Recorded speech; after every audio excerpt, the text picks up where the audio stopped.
The Dave Hooker Show, represented by Banks & Jones, Tennessee's trial attorneys. Play to win, banksjones.com.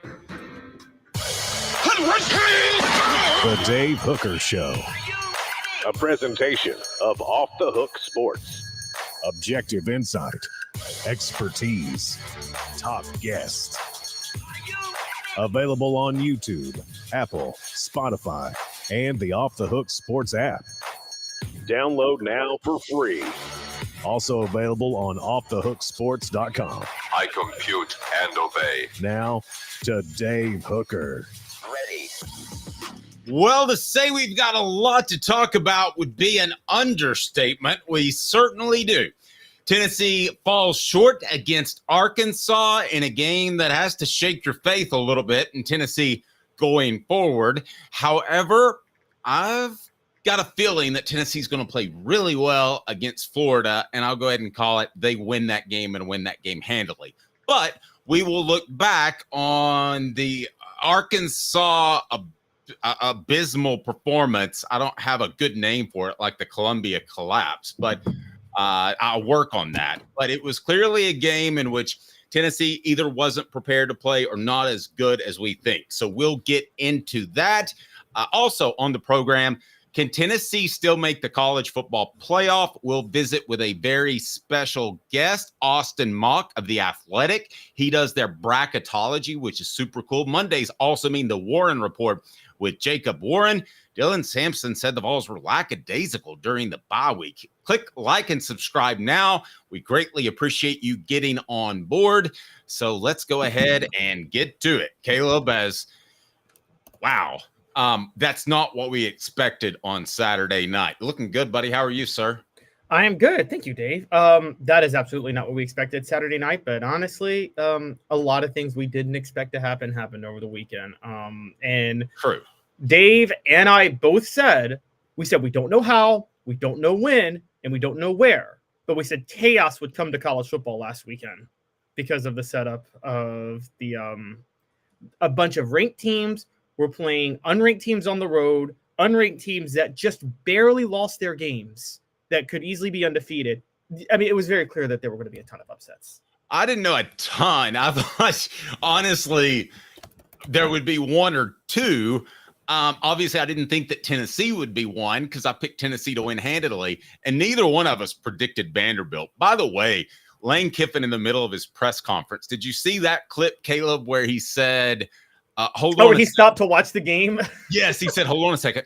Minute 18. And somebody says they're out of timeouts. And he says, I know they're not. They got two. And he's like tuned into the game during his press conference. That was monumental. So as frustrating as it is to be a Tennessee fan on this Monday morning, at least you are not an Alabama fan. I don't know how they wake up to the morning, because losing to Vanderbilt, I don't know if Kalen DeBoer fully knows this yet, but that's just not acceptable. The show represented by Banks & Jones, Tennessee's trial attorney, banksandjones.com, and they bring you today's tough question. Today's tough question.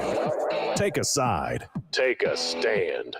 The Dave Hooker Show, a presentation of offthehooksports.com.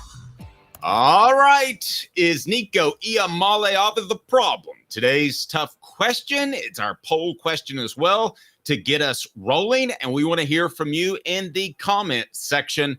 As I even heard one caller on Sunday Sports Sound Off with Jimmy Himes question whether or not they should bench Nico Iamaleava. That's absurd, because they don't have another direction to go with Gaston Moore and then Merklinger, who doesn't have the experience. And I still think Nico's going to be a special quarterback. But Caleb, let me get your take. Is Nico the problem? Was Nico the problem Saturday night against Arkansas as Tennessee's offense struggled? Yes, Nico was absolutely the problem. Let me rephrase. He was a problem. I do want to point out that Nico Iamaleava wasn't the only problem in that game, but he was part of the problem in the passing game. He held the ball too long. He was too late, and I don't know if you went back and rewatched some of the highlights, Dave, but he was very clearly too late in noticing when receivers broke on their routes. And he also, when he did scramble, a lot of times he didn't notice open receivers. And I'm not even going into the final drive where he choked. He got nervous. He had, literally Eminem style palms were sweaty because he literally fumbled a snap that was a perfect snap by Cooper Mays. And then obviously the final play, you can sit there and say all day the ball kind of slipped when he was getting ready to throw. That's still an indictment against him because that still showed he was a little bit nervous. And I broke down the highlight reel on that final play, and I looked at it, Dave, and again, it was indicative of what was wrong the whole game, which is, one, the tackles absolutely blew their assignments, which forced Nico Iamaleava out. If Nico Iamaleava could have stayed in the pocket, there was going to be a receiver open in the end zone on the deep shot, but he had to roll out because Campbell and Hurd played as garbage on that play as they had all night. But then when he rolls out, he's got to throw across he's got a perfect wide open throw. I think it's Chris Brazzell across his body if he makes that throw. And he can make that throw, but he doesn't see it. And then he panics and he runs. So to me, he's a problem because I think mentally he's nervous. I think he's not, I have to say it. I think he's very nervous. Okay. So if you listed Nico on the number of concerns, and I see you, Travis, saying after 5 games, if you were an NFL team, would you draft Pierce in the top 2 rounds? I want to get to that too, but we're focusing on Nico right now. I thought he was talking about Nico. My apologies. But if you had to rank it, offensive tackle, coaching, Nico, would those be the top 3 problems? Can we agree on that? Yeah, and we'll get to our blame pie a little bit later in the game, but those were clear cut the top 3. And one of the things we didn't even get to with coaching, Dave, and I didn't even think about this because we talked about it on Saturday night. We talked about the clock mismanagement and things like that, but we'll save it because there was another problem with the clock mismanagement that Josh Heupel did that I'll talk about in my blame pie and my report card. But it was just awful. But as far as Nico himself goes, a lot of this is on him. Look, you can blame John Campbell and Lance Hurd all day, and we will. And they were horrible, and they need to take long showers and maybe give some NIL money back after that performance. But at the same time, Nico's like we keep talking about, he's your $2 million man per year, and that's just the minimum. He's probably making more than that. And the truth of the matter is, Dave, when you pay a player that type of money, it's just like the NFL, isn't it? You expect them to overcome deficiencies elsewhere. I don't care if they're a redshirt freshman. No one's going to look at it's the argument with the Aaron Rodgers in the NFL when he was always making $50 million a year. And no one's going to sit there and say, well, he doesn't have any receivers to throw to. They're going to say he doesn't have any receivers to throw to because he's getting all the money. So he's making the case that he's worth not having receivers to throw to. Then he needs to prove it. And Nico kind of needs to prove that he doesn't need the help because he's getting $2 million a year to play at Tennessee. I'm going to tell you how easily fixable Nico is, okay? Here in just about 30 seconds, Banks and Jones brings you today's tough question, and our poll question is now. It is, do you still have faith in Nico Iamaleava? Yes, he's still young. No, winners don't do that, referring to the end of the drive. And you didn't even mention the bobbled snap that turned into a Dylan Sampson draw play. That was a perfect snap that he clearly didn't catch in a pressure situation. So 78% now say, yes, he's still young. We got a 22% say no, winners don't do that. So go ahead and get on board now. Click that like and subscribe button if you haven't. I'm going to tell you how to fix Nico in 30 seconds, represented by Banks and Jones. Well, it's because they're Tennessee's trial attorney. You can play to win with Banks and Jones because they'll go to trial. You've heard of other lawyers. They say they'll go to trial and fight for you. They won't. They just want to settle. That's the easiest way out. Well, that's not Banks and Jones, led by T. Scott Jones. They won't settle. They'll go to trial for you. Tennessee's trial attorney. They play to win. Truly, Tennessee's trial attorney when it comes to criminal defense or personal injury. Why settle? Banks and Jones, T. Scott Jones, banksandjones.com. Okay, Caleb, let me ask you this question. Nico is the most athletic Tennessee quarterback since. I'm talking consistent starter. Don't give me Brent Schaefer because he wasn't a consistent starter, but he was probably a better athlete than Nico, just raw athletic ability. But the best athlete since, and that'll lead to my thoughts on how to fix Nico like tomorrow, today. Well, in terms of athlete, he's only the best athlete since Joe Milton last year. I think Joe Milton's more athletic than Nico. Okay, I would actually argue that because of lack of lateral and opening the hips. But anyway, I would go back. I'm going to go back to a guy, Heath Schuler. Okay. And maybe there's better athletes in the interim. Caleb, you brought up Joe Milton as just a raw athlete. Yes, he could win. Hendon Hooker was very athletic too. Agreed. And Nico didn't look comfortable running the football like he did earlier this season. He looked like I was visiting with John Adams yesterday. He looked like a baby giraffe at times. But I'm going to tell you how to fix him. It's the same way they immediately got Heath Schuler going. And if you remember, Heath Schuler's, the offense was pretty simple, especially early in his career. He was such a great athlete that it was back foot. Once you hit, if the guy's open, throw. If not, run. I know that's oversimplifying things, but that's where they need to be right now, because they've either put too much on him, and we've got the blame pie coming up. They should have done more to the 12 personnel, which is the 2 tight end set, to protect him because he was sacked 4 times.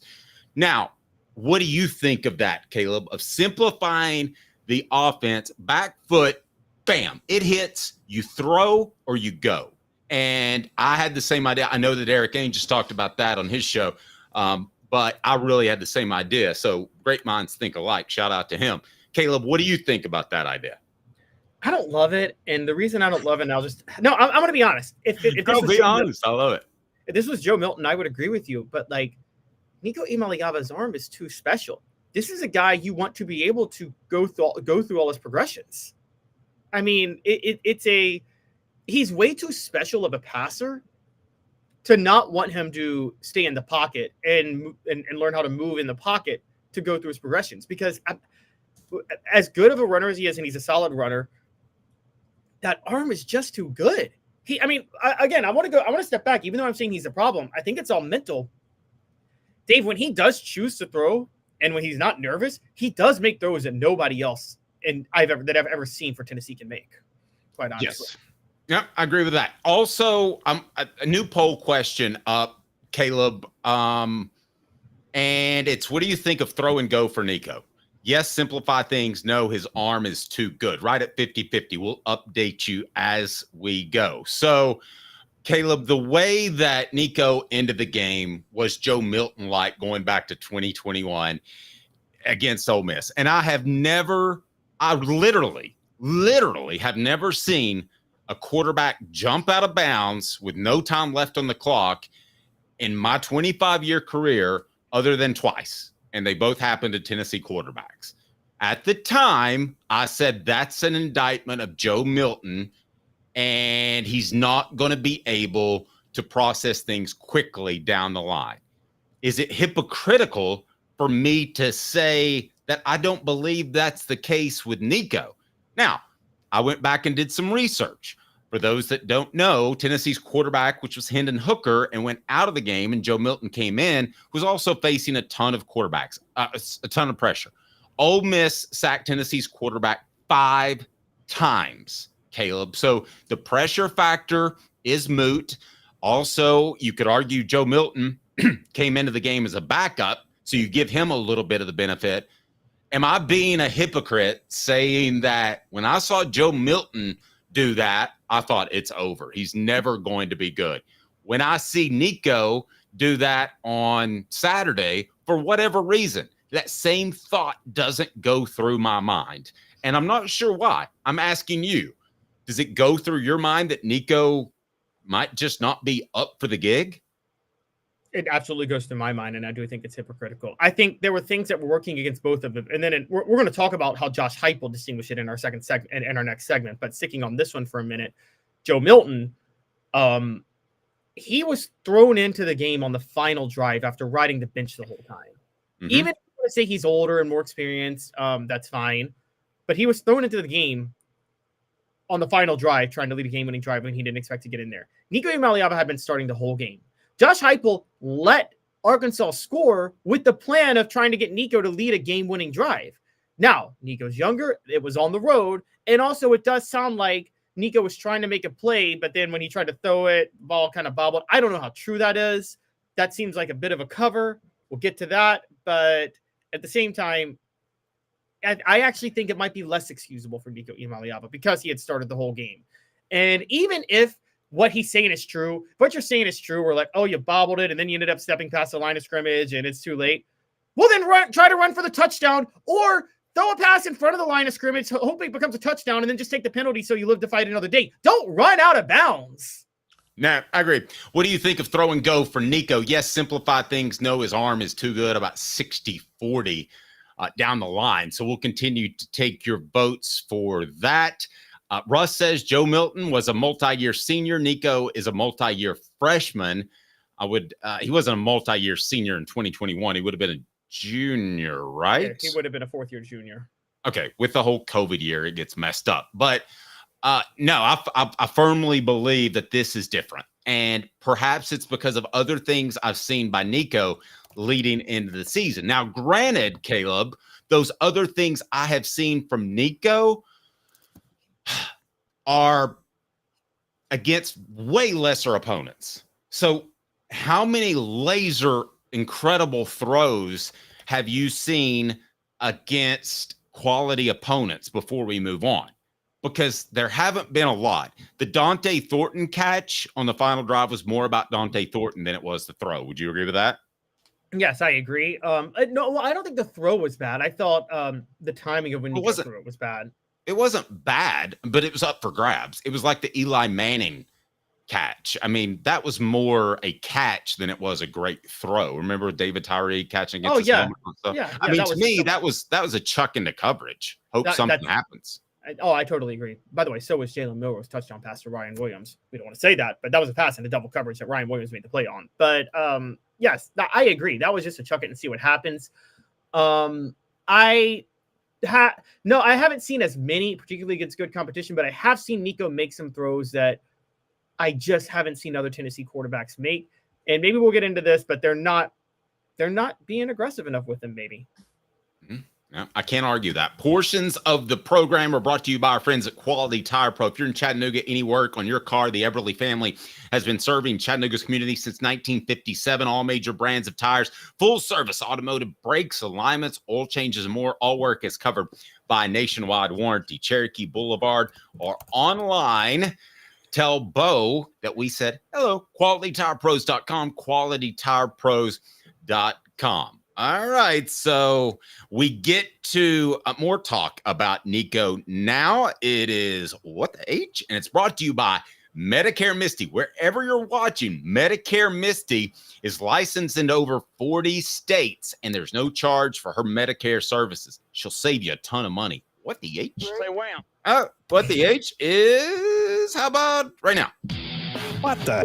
What was he thinking? Release the hounds. The Dave Hooker Show. Keep cool. A presentation of OffTheHookSports.com. All right, this is Caleb's take. I don't entirely agree with it, Caleb. Can I go ahead and give you that forewarning? Yep, I'm ready. You just shot down my throw or go. So I'm going to disagree with you a little bit here. Actually, a lot of it.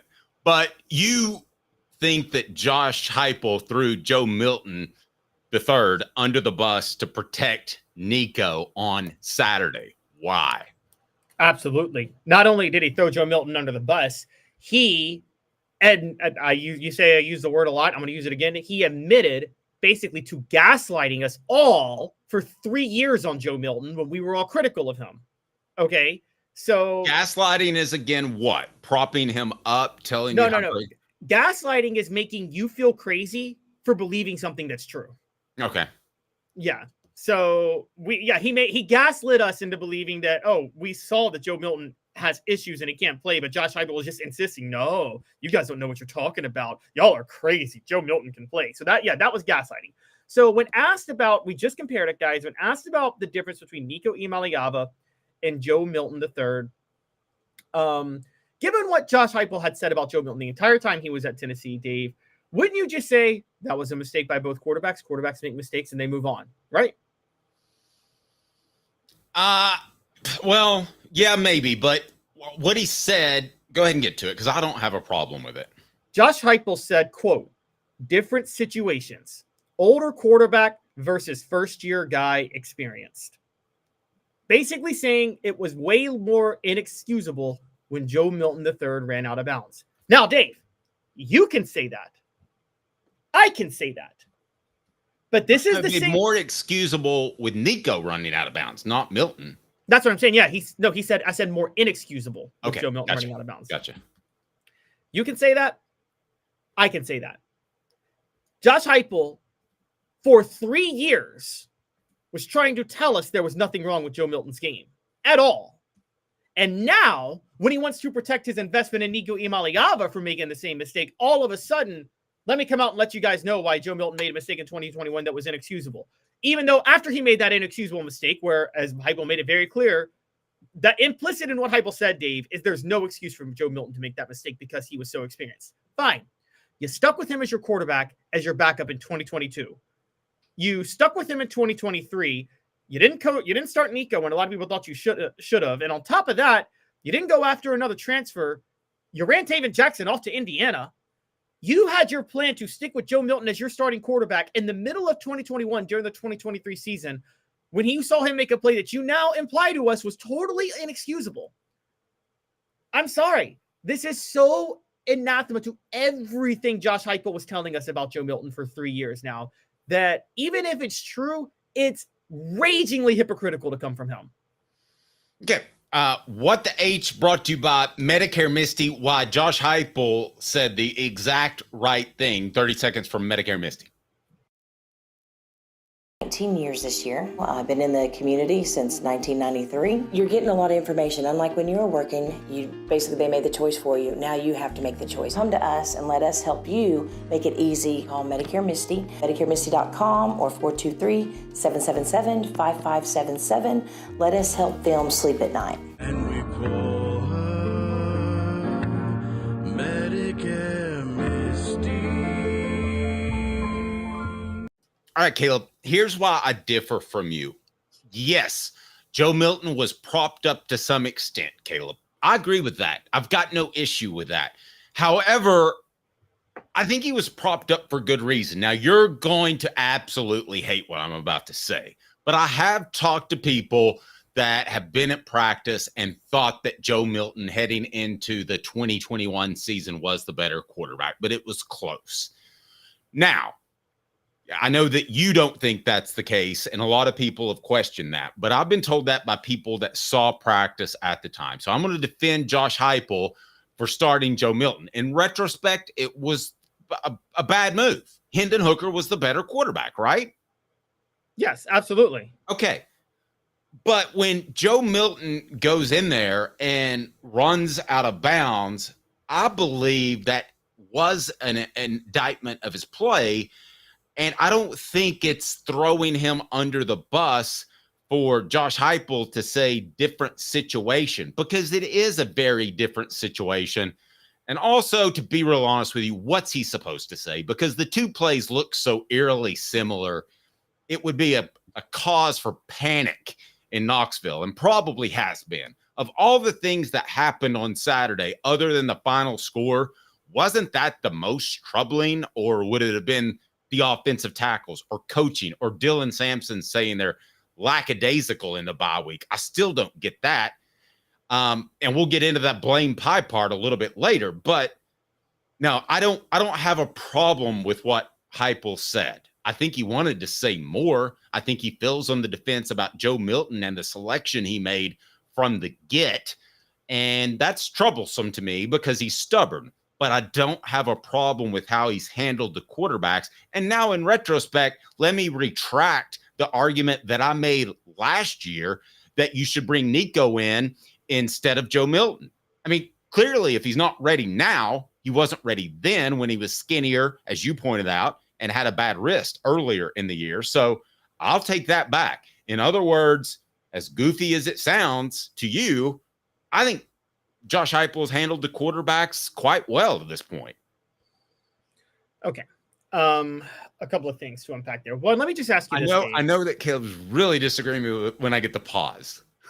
Well, let me ask you this, because you say Nico is not ready now, so he wouldn't have been ready last year. Do you think he would have been more ready now had they started him last year?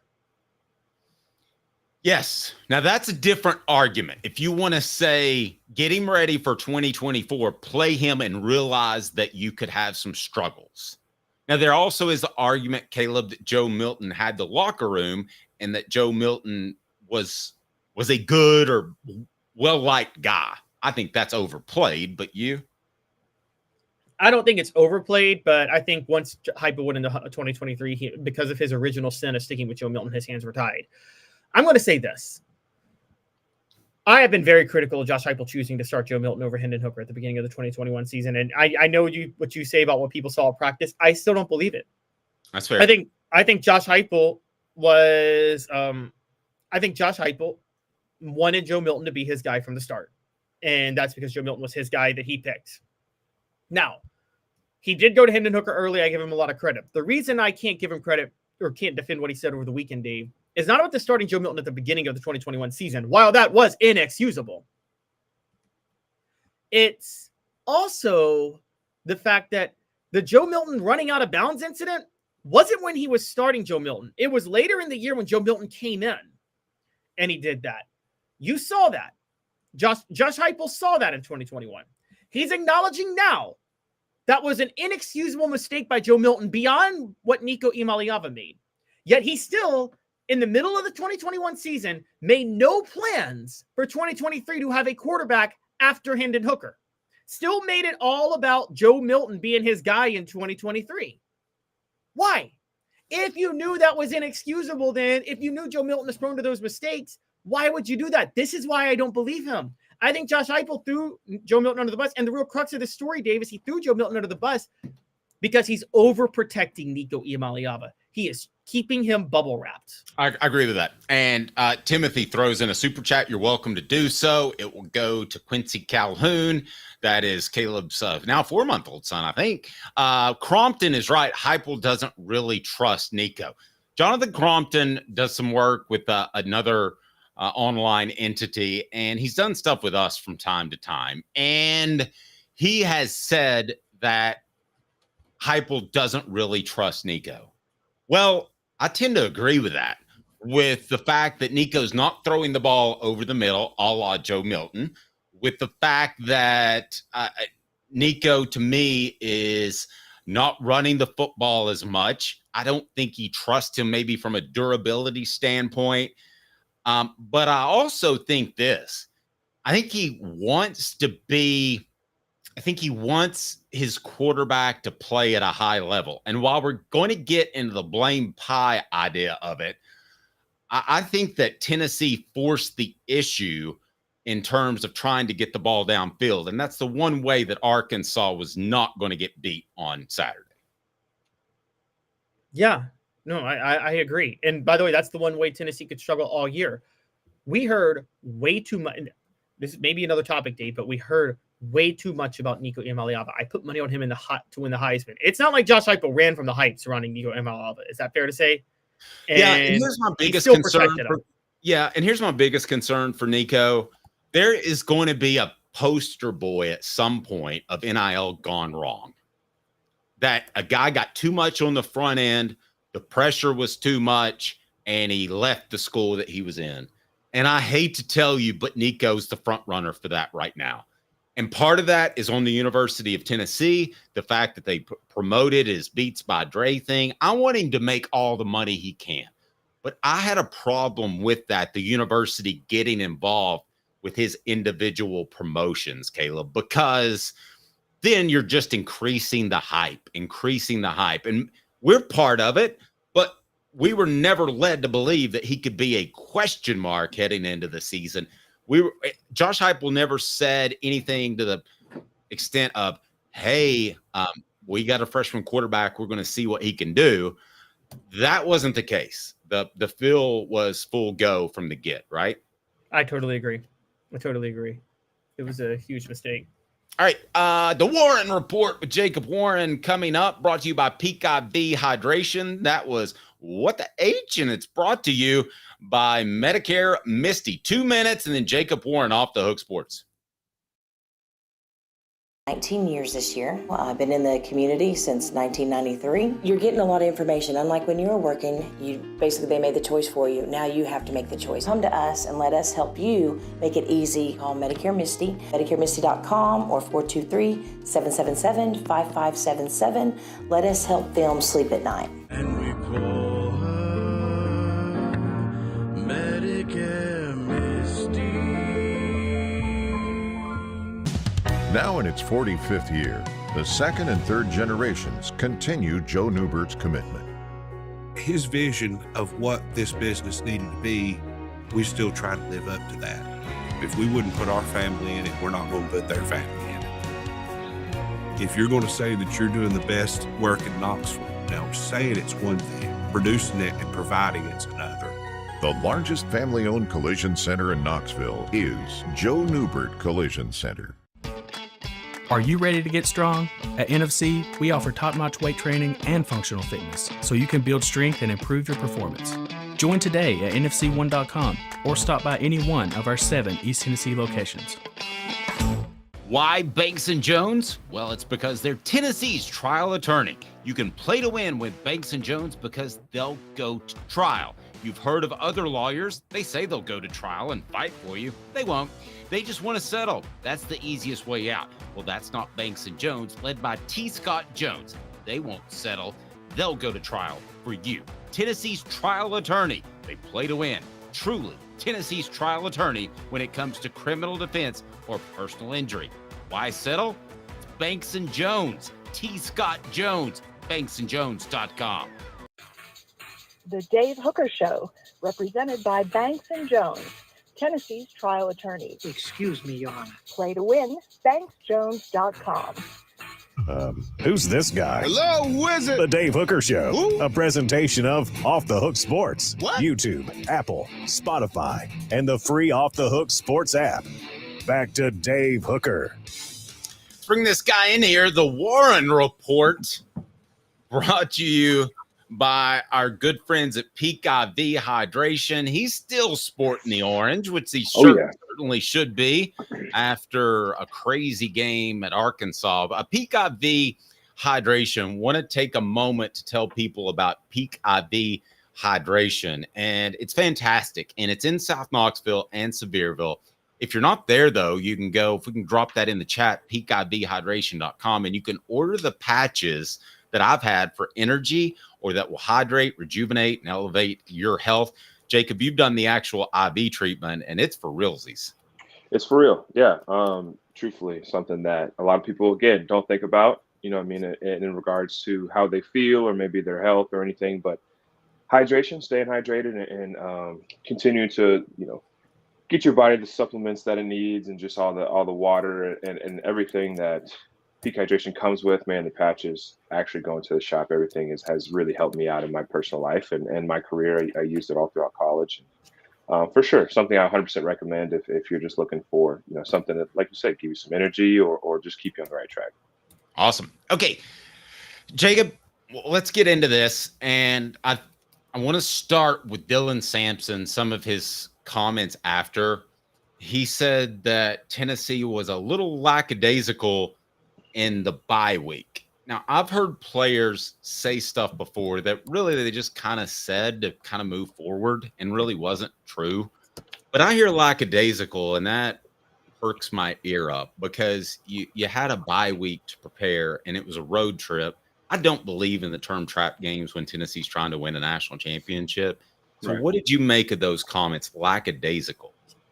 I think, like you mentioned, I think people say things, and obviously he's frustrated as a leader, right? I think that's where you kind of have to understand is that Dylan Sampson is one of, if not the leader of this offense, and statistically wise also, but also just in the locker room and just every, you know, day to day as he's walking around the halls and, you know, going out to practice and stuff. So, you know, when you're in that leadership position, you really are very aware of kind of the you know, the temperature of the team, if you will, and kind of where guys feel like they are. And you can kind of get a gauge about how Saturday is going to go, you know, before Saturday even comes, right? You're looking at practice film Tuesday, Wednesday, Thursday, and just saying, okay, what's going on? Like maybe we have more mental mistakes here in a Friday walkthrough or whatever than we normally have. But, honestly, I think, what I take that as is just him as a leader, taking accountability and just saying, look, man, like we just didn't prepare well enough for him. We thought maybe, coming off, whatever, having more rest and all this other stuff. And they're looking forward to national championship. People like us are talking about, them going undefeated and then playing Bama and Georgia and everything. And like you said, I don't necessarily think track games are as serious as people think, but somebody's got to take accountability. Somebody's got to say, look, maybe we just didn't prepare the right way. And I think that's what that looks like, coming from him. Good take. Caleb? So, Jacob, how easy is it, playing off what Dylan Sampson said, though, this team has a young quarterback. 2 weeks ago, they got a huge win at Oklahoma on the road. They go into their bye week. They're number 4.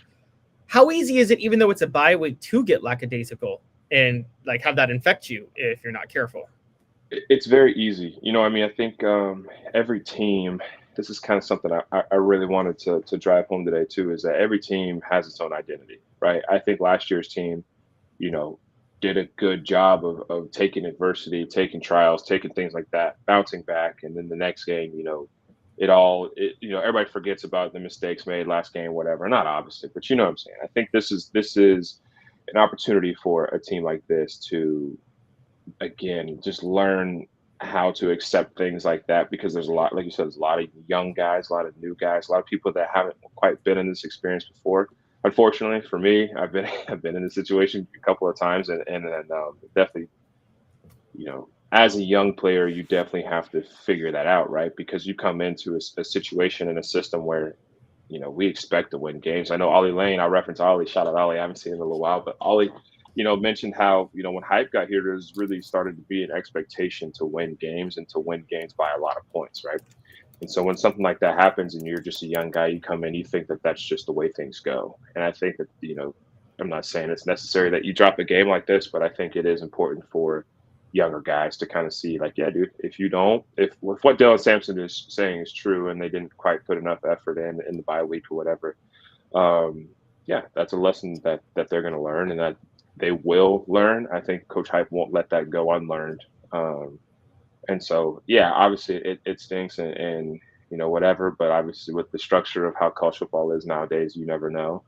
You're watching guys around the league or teams around the league, drop and lose a lot of games that they probably shouldn't be losing. And we can get into that if you want to, but it's a learning lesson. And I think that they'll hopefully be stronger for it. Yeah, let's just go ahead and agree that Vanderbilt beating Alabama was wicked awesome, was it not? That was cool, man. And it was so funny because, listen, I don't play anymore. I have no, hate or whatever against anybody, but I've watched a Vandy team in that position so many times where they're up and everybody's like, what, Vandy? They're winning? Like, whatever. And then they just can't seem to close the game out. But, it's honestly it's kind of interesting that they were really able to continue to put Alabama away, continue to fight, continue to, just push that lead. And again, I've never seen it. And I'm kind of happy that it happened. You know what I mean? It's interesting. And so we'll see how the chat says go Vandy, ... smiley face. That's funny. But yeah, for sure. You see games like that. You see games like Cal Miami that, nobody's really is expecting the game to go down like that. And dude, it's a crazy time, college football. Unfortunately, we were one of the ones that had to take one of the hits for the storylines, but we'll see. We'll see how it shakes out. Okay. How concerned, let me ask you this, and we can put this up as a poll question if you want to, Caleb. The Arkansas loss, was it a blip on the radar or it was a sign of pending doom? If you had to pick one of those two, Jacob.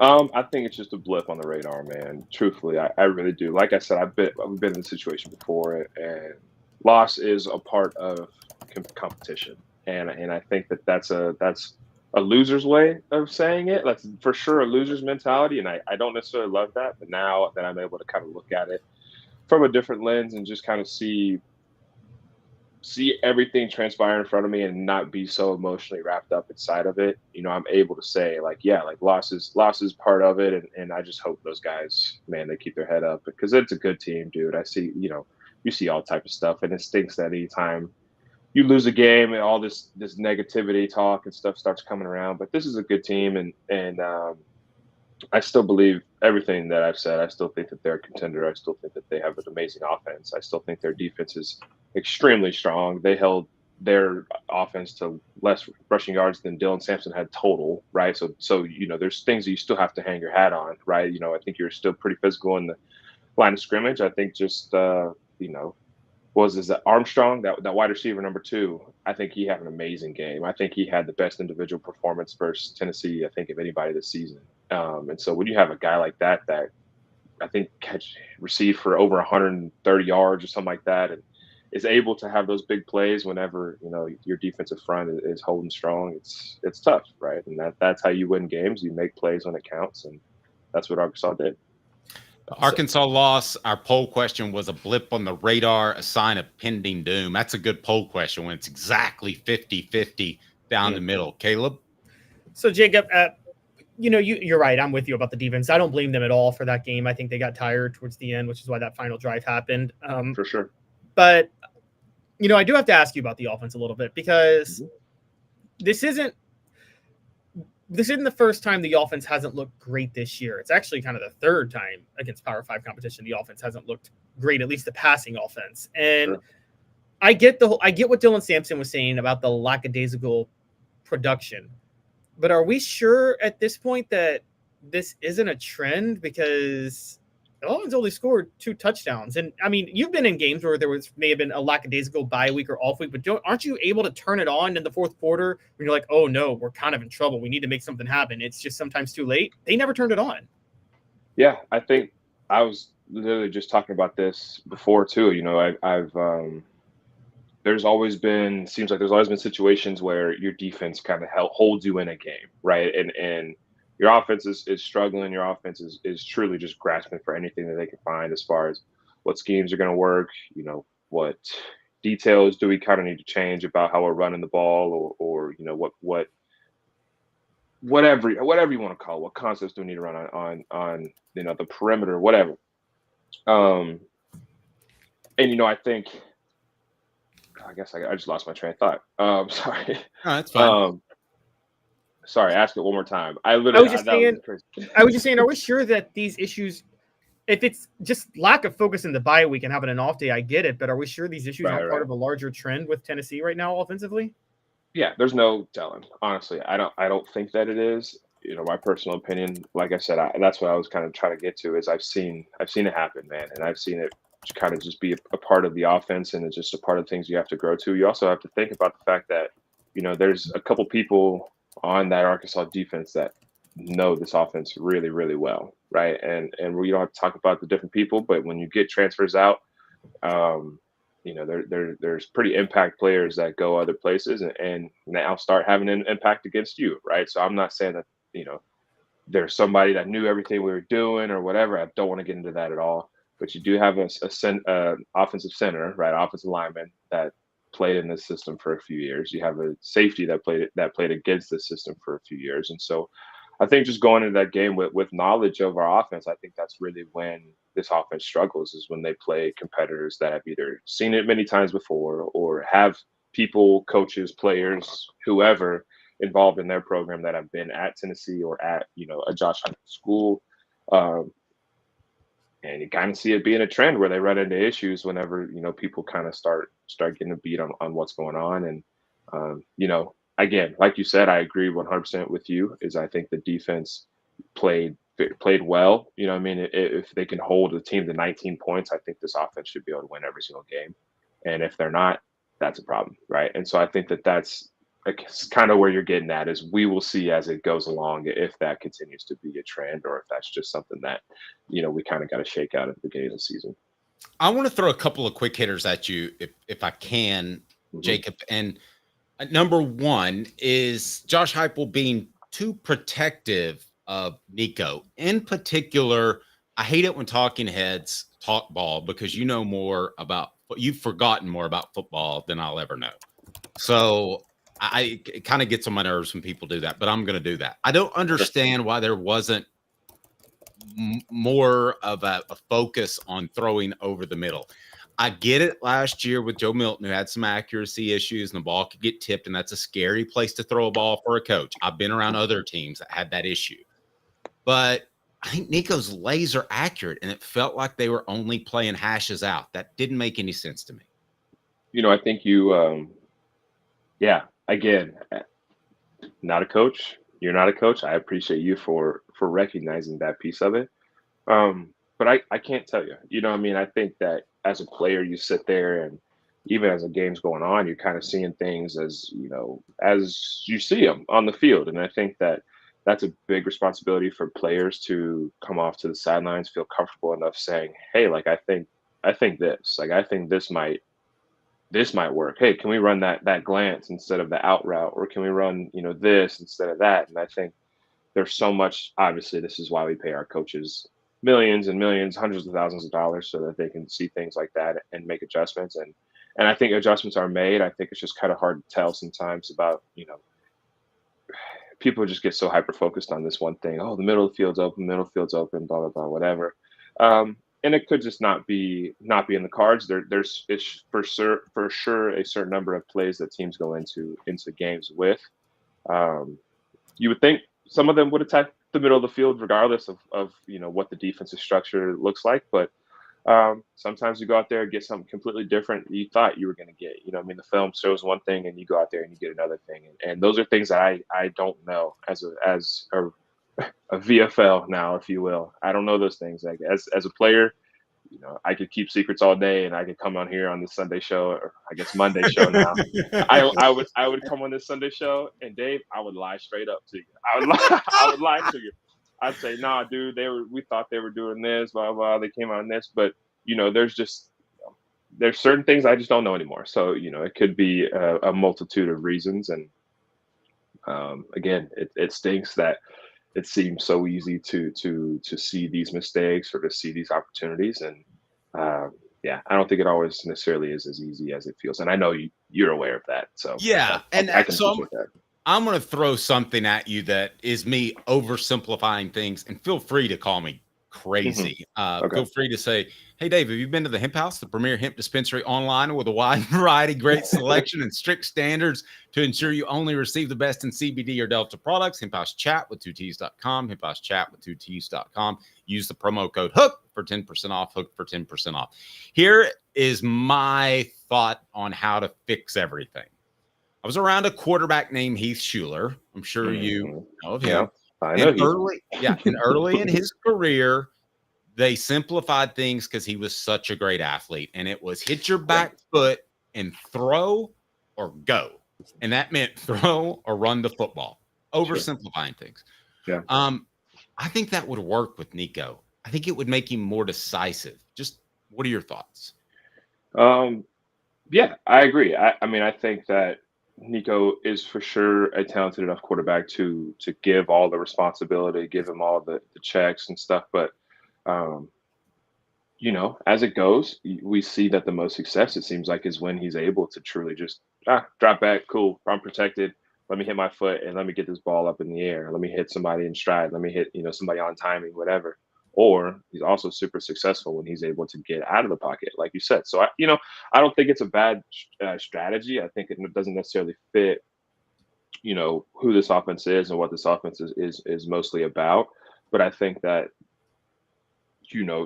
obviously football is a game of individual talents, but also, team efforts, right? So if this is what's going to be successful, maybe a suggestion like that would be, hey guys, we might have to take it back here, but let's just, let's all rally around our guy and make sure that he's comfortable, make sure that he can make the plays he needs to make. And like I said, I can't tell you if that would work, but I think that, that's for sure an aspect of the game that I think would help Nico kind of play a little bit more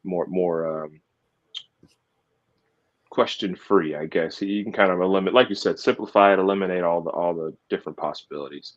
I want to address something in the chat too. Somebody had a good question. Yeah, go for it.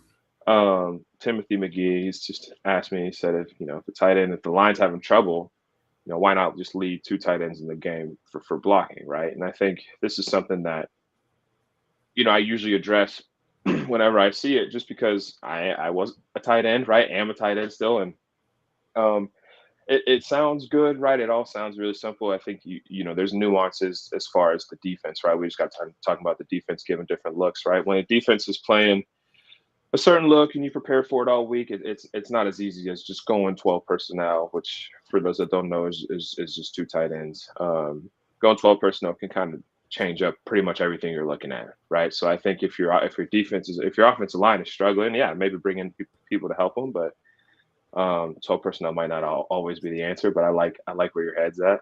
I always like putting more tight ends in the game, so I can appreciate that comment. Okay, I think that should be the base offense now. But I don't think Josh Heupel wants to do that because he does like numbers and he wants to stretch the field vertically. But I believe that should be base offense. Am I crazy? You're not crazy. I always feel like it should at least be, if you were going to put a percentage on it, I would love to live, about 30% of the game in 12 personnel. And this can be situationally as far as, if you're in 3rd and short, like, sure, dude, go 12 personnel and just tell them essentially, hey, we're running the ball right here, and just have better guys than they do to go get the job done. And where it comes into play is now you're talking about tempo, right? And so when you're on tempo, substitutions are everything. We all see these guys, falling on the ground and faking injuries and everything. This is because there's substitution rules, there's substitution, tendencies, I guess, that teams have. And so it's kind of weird, man. It's super nuanced, but essentially whenever we go 12 personnel, you're pretty much stuck in 12 personnel unless you want to stop the game, unless you want to stop your tempo, which is not what this offense wants to do. This offense wants to push tempo. This offense wants to get the ball snapped. And I think, if you can live in 12 personnel and you could just say, all right, we'll just put one of our big tight ends in the slot and let him run all those routes that the slot runs, I think that's a great answer. You got guys like Ethan Davis that can do that, guys like Miles, guys like, Holden that can do that job. But you also have guys like Squirrel White, who I think caught almost, 7-9 balls, something like that yesterday, had, pretty decent production. And so it's like, okay, now you weigh the pros and cons of having a bigger guy in the slot, right? And that's a really huge part of our offense. So it's not always as easy as it sounds, although, yeah, you would love for that to be the base, especially coming from a tight end. All right, buddy, about 30 seconds here. Let me just ask you, how confident are you Tennessee bounces back against Florida? I'm assuming you haven't scouted the Gators yet, but I feel really confident that Tennessee's going to play well, even though they had so many issues on Saturday. I agree. Man, I know the guys in that building. I know the guys that are leading that team. This group is not a quitting group. This group has never been a quitting group. So if I'm super confident about one thing, is that they're going to try their hardest and they're going to come out and put a good product on the field against Florida. And if they don't, then we'll be sitting here talking about it again next week. But hopefully they do, and hopefully we can see that same offense that we all love, man, and we can see Nico really find his stride as we get into this SEC schedule. All right, buddy. Have a blessed day. We appreciate you again. Your appearance brought to you by Peak IV Hydration. Can you tell us about Peak IV Hydration? We can drop that in the chat. You can order the patches online. You don't have to be in person, but if you can, South Knoxville and Sevierville, great place to go. Yeah, check them out. Like I said, go see the link. Do your research for yourself. Go find out what it looks like for you and what all the different options are. And I think you could really find something that works for you. All right. Have a blessed day, buddy. We appreciate you. All right. See y'all. Thank you. Jacob Warren is absolutely. He just admitted to lying to me, Caleb, during the Vol report with Jacob Warren. So I don't blame him. I would do so as well. All right. 4 Downs is next, and we get to that. How about right now? 4 Downs. 4 questions. 4 answers. The Dave Hooker Show. 4 Downs. A presentation of offthehooksports.com. I'll tell you what, we're going to redirect a little bit because we got a special guest coming up, Austin Mock of The Athletic. So we'll get back to 4 Downs. It's going to focus on the blame pod, the report card, a lot of stuff. But the show's just absolutely moving today. So we're going to have to redirect. This day in Tennessee sports history, Caleb, is what? 18 years ago today, Tennessee went to Athens and hung 50 on the Bulldogs, beat them 51-33 after trailing 24-7 at one point in the first half. And what are the chances that Tennessee does that this year? Hang 50 on the road? Yeah. They don't look like they could ever do that on the road this year. Okay. That's funny because, this is a former Eric Gaines team, and I have more faith in them than I do Josh Heupel, Nico. I never would have said that at the beginning of the year.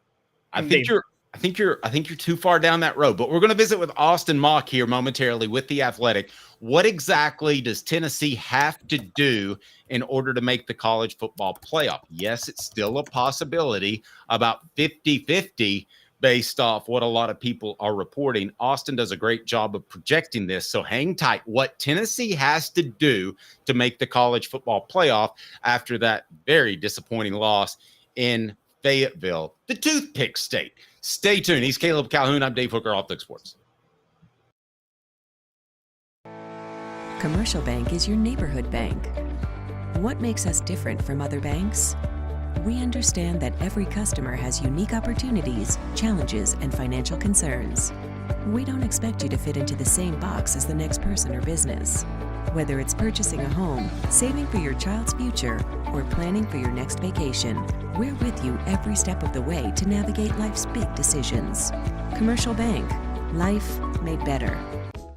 Sports Treasures in North Knoxville is one of the South's largest sports cards and memorabilia dealers, featuring over 10 million sports cards from vintage to modern. Sports Treasures carries a full line of hobby boxes, singles, autographed memorabilia, Tennessee Vol collectibles, fan cave decorations, and so much more. See a museum full of collectibles at Sports Treasures, 4819 North Broadway in Fountain City, and Sports Treasures on Facebook. Sports Treasures, where the real sports fan goes to shop. With our brand new location on Emory Road, Eye Care Optical is bringing East Tennessee's best eye care to your neighborhood. Doctors Johnston and Combs offer unmatched expertise and care without a trip to Knoxville. Eye Care Optical, now in Powell. Are you ready to get strong? At NFC, we offer top-notch weight training and functional fitness, so you can build strength and improve your performance. Join today at nfc1.com or stop by any one of our 7 East Tennessee locations. When the lights turn on and the game begins, you need a team you can rely on. Ray Varner Ford in Clinton's strong lineup of vehicles is crafted with the same dedication and hard work that drives our community. Experience quality and value in this pre-owned 2018 Ford Mustang Convertible, 24,550, 2023 Ford Bronco Sport Big Bend, 29,789, 2022 Ford Escape SEL all-wheel drive, 26,975. Local you trust, pre-owned vehicles you can afford. Ray Varner Ford, built for the game. The Dave Hooker Show, represented by Banks & Jones, Tennessee's trial attorneys. Play to win, banksjones.com. You're listening to The Dave Hooker Show, a presentation of offthehooksports.com. The internet is full of pictures of each and every one of you. Available on YouTube, Apple, Spotify, and the Off the Hook Sports app. Download now for free. Is there nothing you people can't do? Also available on offthehooksports.com. All righty, here we go. A very special guest that we bring into the program. And it's brought to you by our friends at Work Trucks. I'll tell you more about them here momentarily, but let me go ahead and offer you this. With Work Trucks, you can absolutely get all of your trucks taken care of, and they are phenomenal for contractors that need to get back on the road. Work Trucks with an X LLC.com. Let's get our special guest now. We'll tell them about Work Trucks in a second. Let's bring in Austin Mock of The Athletic. Sorry, Caleb's dealing with a frantic show today as I'm all over the place. Austin Mock, as you can imagine, Tennessee and their fans are in a bit of an uproar after Saturday's game. How are you, sir? I'm doing good. I was going into the weekend. It was not expected to be a great weekend of college football with marquee games or anything, but that might have been the best weekend of the year. It's going to be hard to top that one. Buddy, I'll tell you, I've been around college football for 25 years because I'm old, and I was telling somebody yesterday, I don't think I've ever seen a Saturday like that. No exaggeration. Yeah, I mean, just the top 10 teams, what was it, 4 or 5 losing to unranked teams? Yeah, like that was again, that was like the weekend. Everybody was like, "Hey, take a break. If you want to miss some football, this is the weekend to do something with your family or something, because next weekend has all the big games." But it just kept coming on Saturday. They just was big upset after big upset. It was a fun watch. Probably not for Tennessee fans though. Family schmamly on that. All right, hit the like and subscribe button if you're on the Twitter. Hit like and you can reshare there. I guess it's X now. Austin, tell us about what you do for The Athletic, because I stumbled upon your work over the weekend, basically a bracketology, and I go back to Jerry Palm, who did that for CBS Sports with basketball, and now it's a real thing. So talk about what you do, and then we'll see if Tennessee can get in the college football playoff despite what happened on Saturday. Yeah, so I work with data and projecting college football teams. I do it for NFL as well.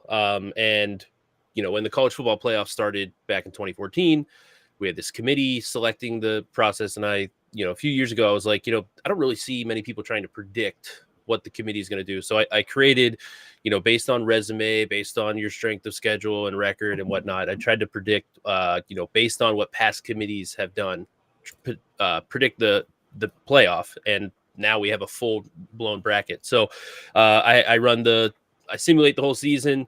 Based on the results of that season, I then project a bracket, and that's on the Athletic every week. There are projected current bracket, which at Tennessee right on the bubble as it stands.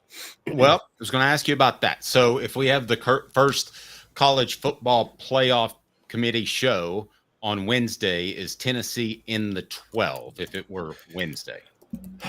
I think no. I think the way that I have it, they'd be the first team out. Now, part of that, I don't know how they're going to do the rankings. I don't think they're going to rank or Utah or Kansas State, the Big 12 team. I don't think they'll be fourth or anything like that. Maybe they will. I don't know how they're going to do the rankings. But Tennessee, first team out. I think Clemson is ahead of them. But I could see a scenario where I have Notre Dame in right now. As the projection goes, they're the team that's in, because I think their schedule is much easier than Tennessee's.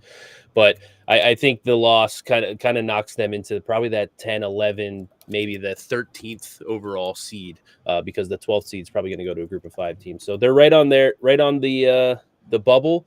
They got some big games going that are going to be, I think, kind of coin flips. They're going to need one to probably go their way to get in. Go ahead, Caleb. Go ahead. Austin, you brought up the schedule. How much do you think the committee, though, is, given the fact that in this 12-team playoff, and the fact that ESPN has ties with the SEC, I don't know if there's any smoke-filled room decisions that come with that, but do you not think they would favor more heavily SEC teams, even though this year the SEC doesn't look significantly above everybody else the way it has in years past? But don't you think they'd still favor a 10-2 Tennessee over an 11-1 Clemson? Yeah, definitely, because the ACC is the SEC. Everybody but Texas has a loss at this point. That seems pretty rare for what the last 20 years of the SEC has been. But I still think the Big Ten doesn't look all that great or deep. The ACC and the Big 12 kind of the same thing. So I think it's just a trend in college football is we're kind of getting more parity. So I do think the schedule is going to come in to play here. NC State being as bad as they've been isn't helping Tennessee. That's one of those games where you thought coming into the year, hey, that might help them down the road of even if they're a 9-3 team, maybe being ranked ahead of a 10-2 ACC or Big 12 team. So I do think they'll get credit for it. Now it's again, it's one of those things that you see this more in college basketball. Tennessee is now Arkansas fans. You kind of need Arkansas to keep it going, because that loss that matters in the perception. If Arkansas falls off and loses out, now it's okay, that's a pretty bad loss. Whereas if they, do a decent job, go 7-5, now it's okay, that was a solid loss. So just those, I think that will matter in the end, is what your schedule looks like. And they're going to be grading hey, your loss, Notre Dame has a problem because they're going to have most likely the worst loss on the schedule. I think Heather Dinich said last week at ESPN that Tennessee would not be a lock at 10-2, that to be a lock, they would need to be 11-1. What are your thoughts on that? Yeah, so 11-1, they're definitely in. There's no way. But as we saw this past weekend, I just think like the schedule, the parity, there's more parity, and the schedules are tougher. Like you're bringing it with the Big Ten bringing in Oregon, and like we're seeing Washington, they could be 6-0, even though, they're 4-2 right now. I don't think that's an easy win for teams.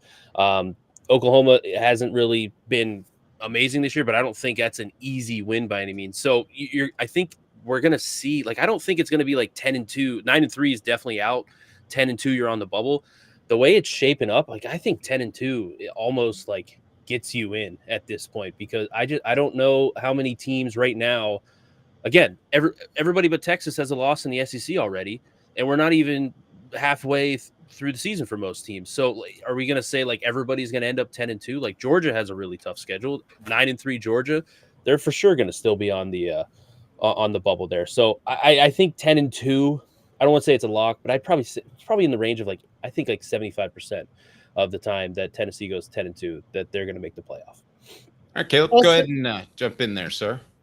Also, let me ask you about the schedule strength method, because it's funny, you brought up, you're right, Arkansas, teams like Arkansas and Washington that could easily be undefeated right now. We all know what college basketball did for years, where they just literally took the RPI as gospel. And the RPI overweighted its schedule strength. And not only did they weight it heavily, but it was only based on the records of your opponents and your opponents' opponents. Should schedule strength, and does it, do you think, with this committee, include eye test at all? When what I mean by that is Arkansas, you say, oh, not a quality opponent, or maybe they are, they're 4-2 now, but does it count that towards Tennessee's schedule strength that they're 4-2, but they could easily be 6-0 right now? They're 2 plays away from that. Well, and on the other side, Austin, let me throw this at you. I thought they looked like hot garbage, and that Tennessee looked even worse. So I don't know what the eye test tells you there. Yeah, so the thing about the eye test is that game happened in early October, so it'll just look back and be like, it was just a loss. There's no memory of it, really. Yeah, so I don't – it's kind of tough because, again, we don't know exactly what the committee's talking about. Like the college basketball has gone to the net rankings, and I think those are overall like much better in terms of like adjusting for your opponent correctly, not just like, hey, you played a bunch of teams that were bad, but they had decent records, like RPI gave you a good boost there. So yeah, I think it's one of those things. Like Tennessee's going to have a good strength of schedule. The SEC is the best conference in football. I think it's a decent bit. So I think they'll be fine in that regard. But I just think the eye test is more of, at the end of the day, if you lose to a 7-5 Arkansas team, like you have that versus like a 5-7 Arkansas team, it just makes a difference. Like these are humans making the decision to rank these teams. And if it's truly between like Tennessee and Clemson, and say Clemson's losses Miami and Georgia, and Tennessee has that Arkansas blemish on there, it's like, that pains us a little bit more. So I think it does matter from an eye test standpoint. But I think it's more of just like overall record. And they're an SEC opponent. Like, okay, you lost to one of the worst teams in your conference. That I think that can hurt you. Okay, let me ask you this. Other than the obvious, Tennessee fans would love for Alabama to lose the rest of their games and Georgia to lose the rest of their games, and on and on and on. But other than the obvious, who is Tennessee rooting against? Like teams on the bubble, not necessarily in the conference, or you've got A&M, so they're in the conference, but who does Tennessee need to go into this week rooting against before that kickoff against Florida in the 7-hour? Yeah, so Big 12 and ACC teams, you have to root for neither of those conferences getting an at-large bid. Like you don't want Clemson to go into an ACC championship game against Miami, or say like Miami's 11-1. They're both one loss or better. You got to avoid that, because that's just another team on the bubble. It's really like we're finally getting to the college basketball. It's like, March Madness bubble watch type thing. Texas A&M is one. As like ugly as it's been for the Aggies in the first month of the season, they've find themselves 3-0 in the SEC right now. Like their schedule is kind of manageable, so you're going to have to root against them. And a sneaky one, Big Ten, Indiana is one that you have to. In the past, the committee it's been like record has been what's mattered. They are not other than Florida State last year, but Indiana. They're sitting at 6-0. Their schedule is like Michigan doesn't look as strong. If they're 11-1, they're going to be in. So you need Indiana to lose as well, because it doesn't make sense. They're not known as a football school, but wins matter here. So you really need those teams to lose. So based on the odd test, I'll say if Indiana makes a 12-team playoff, we should just blow it up and start all over. Well, I actually, based on the eye test, they look better than Tennessee so far this year. I'll give Indiana credit. They've crushed everybody. Like, They it's one of those things. Like when you play, it's bad teams. It's like, hey, they haven't played anybody, but they're winning by 30, 40 points. It's like, okay, at least they're doing what they're supposed to do. They're not limping around against weaker competition. So I'll give them credit. Schedule gets a little bit tougher. They've a bunch of kind of coin flip games coming up here. And then I think they play Michigan and Ohio State back to back. So we'll get the real test of where they are.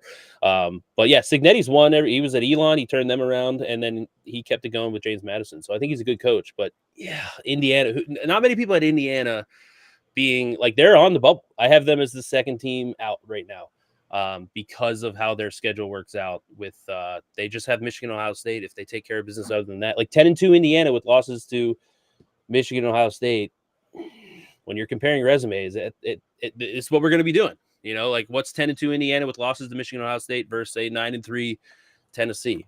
Does the Arkansas loss crush Tennessee there? We're going to find out. And that's what's going to make this season so much fun. All right, buddy. Great job. You do it for the NFL as well, so people can check that out, see where the Titans land. Austin, we greatly appreciate your work. Take care, man. Yeah, thanks so much for having me, guys. Have a good one. I appreciate it with The Athletic. I mean, he does a really cool job with this bracketology, and it shows you the last teams in. Or on the bubble. So I want to take a look at those teams on the bubble as I remind you portions of the program and our visit with Austin brought to you by Work Trucks with an X, LLC.com. So we'll look at those teams on the bubble.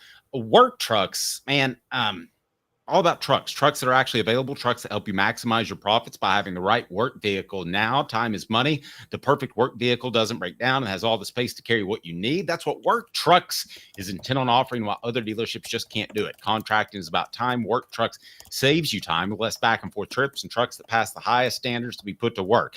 Process quick and easy when choosing a vehicle for work trucks, cargo vans, utility body trucks with an app-hide work bodies installed, pickup trucks of all sizes, anything special, cranes, dump trucks.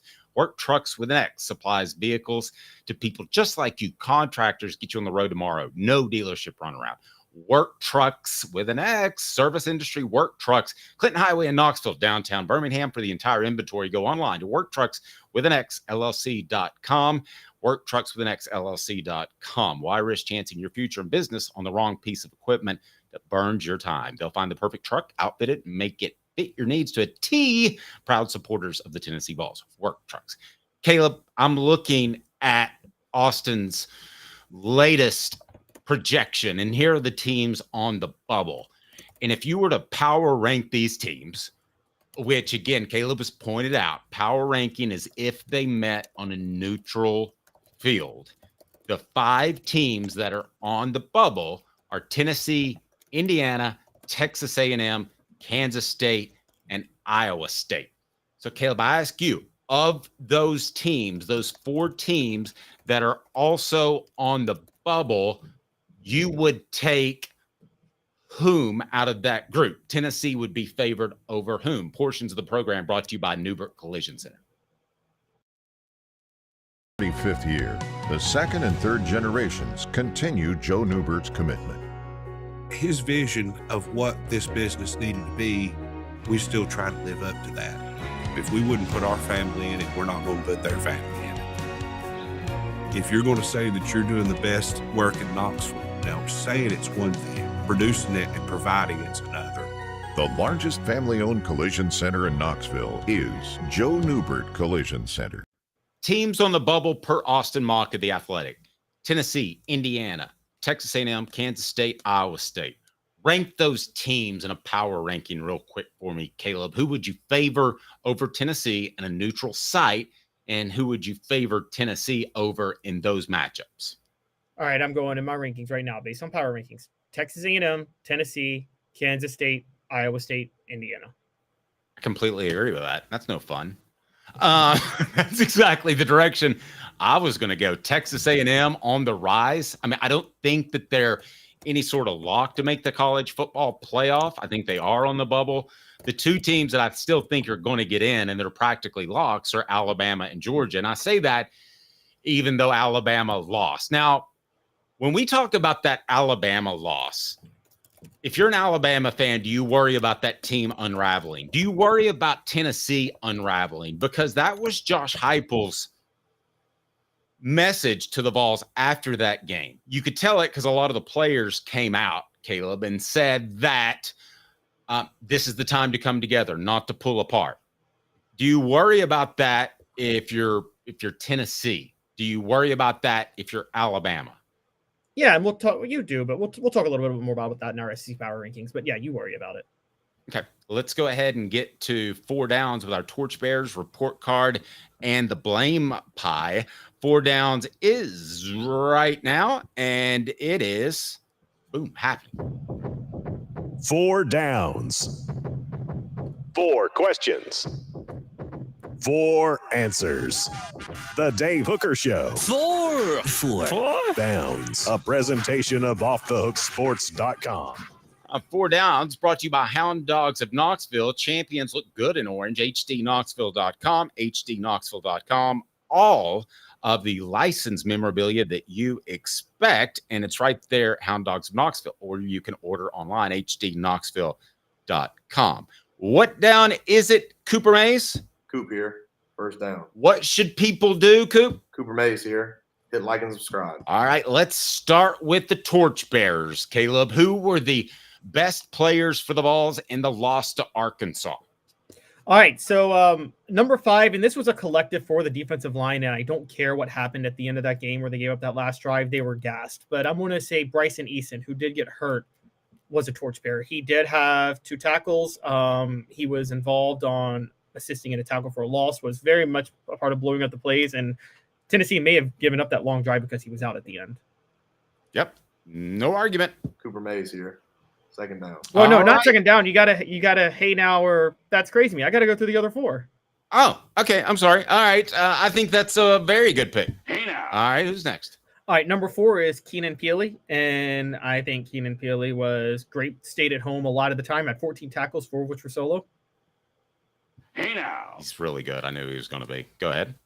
Number 3, Arian Carter. Now, Arian Carter was out of position on 1 passing play, but outside of that, he was incredible. Should have had a safety play.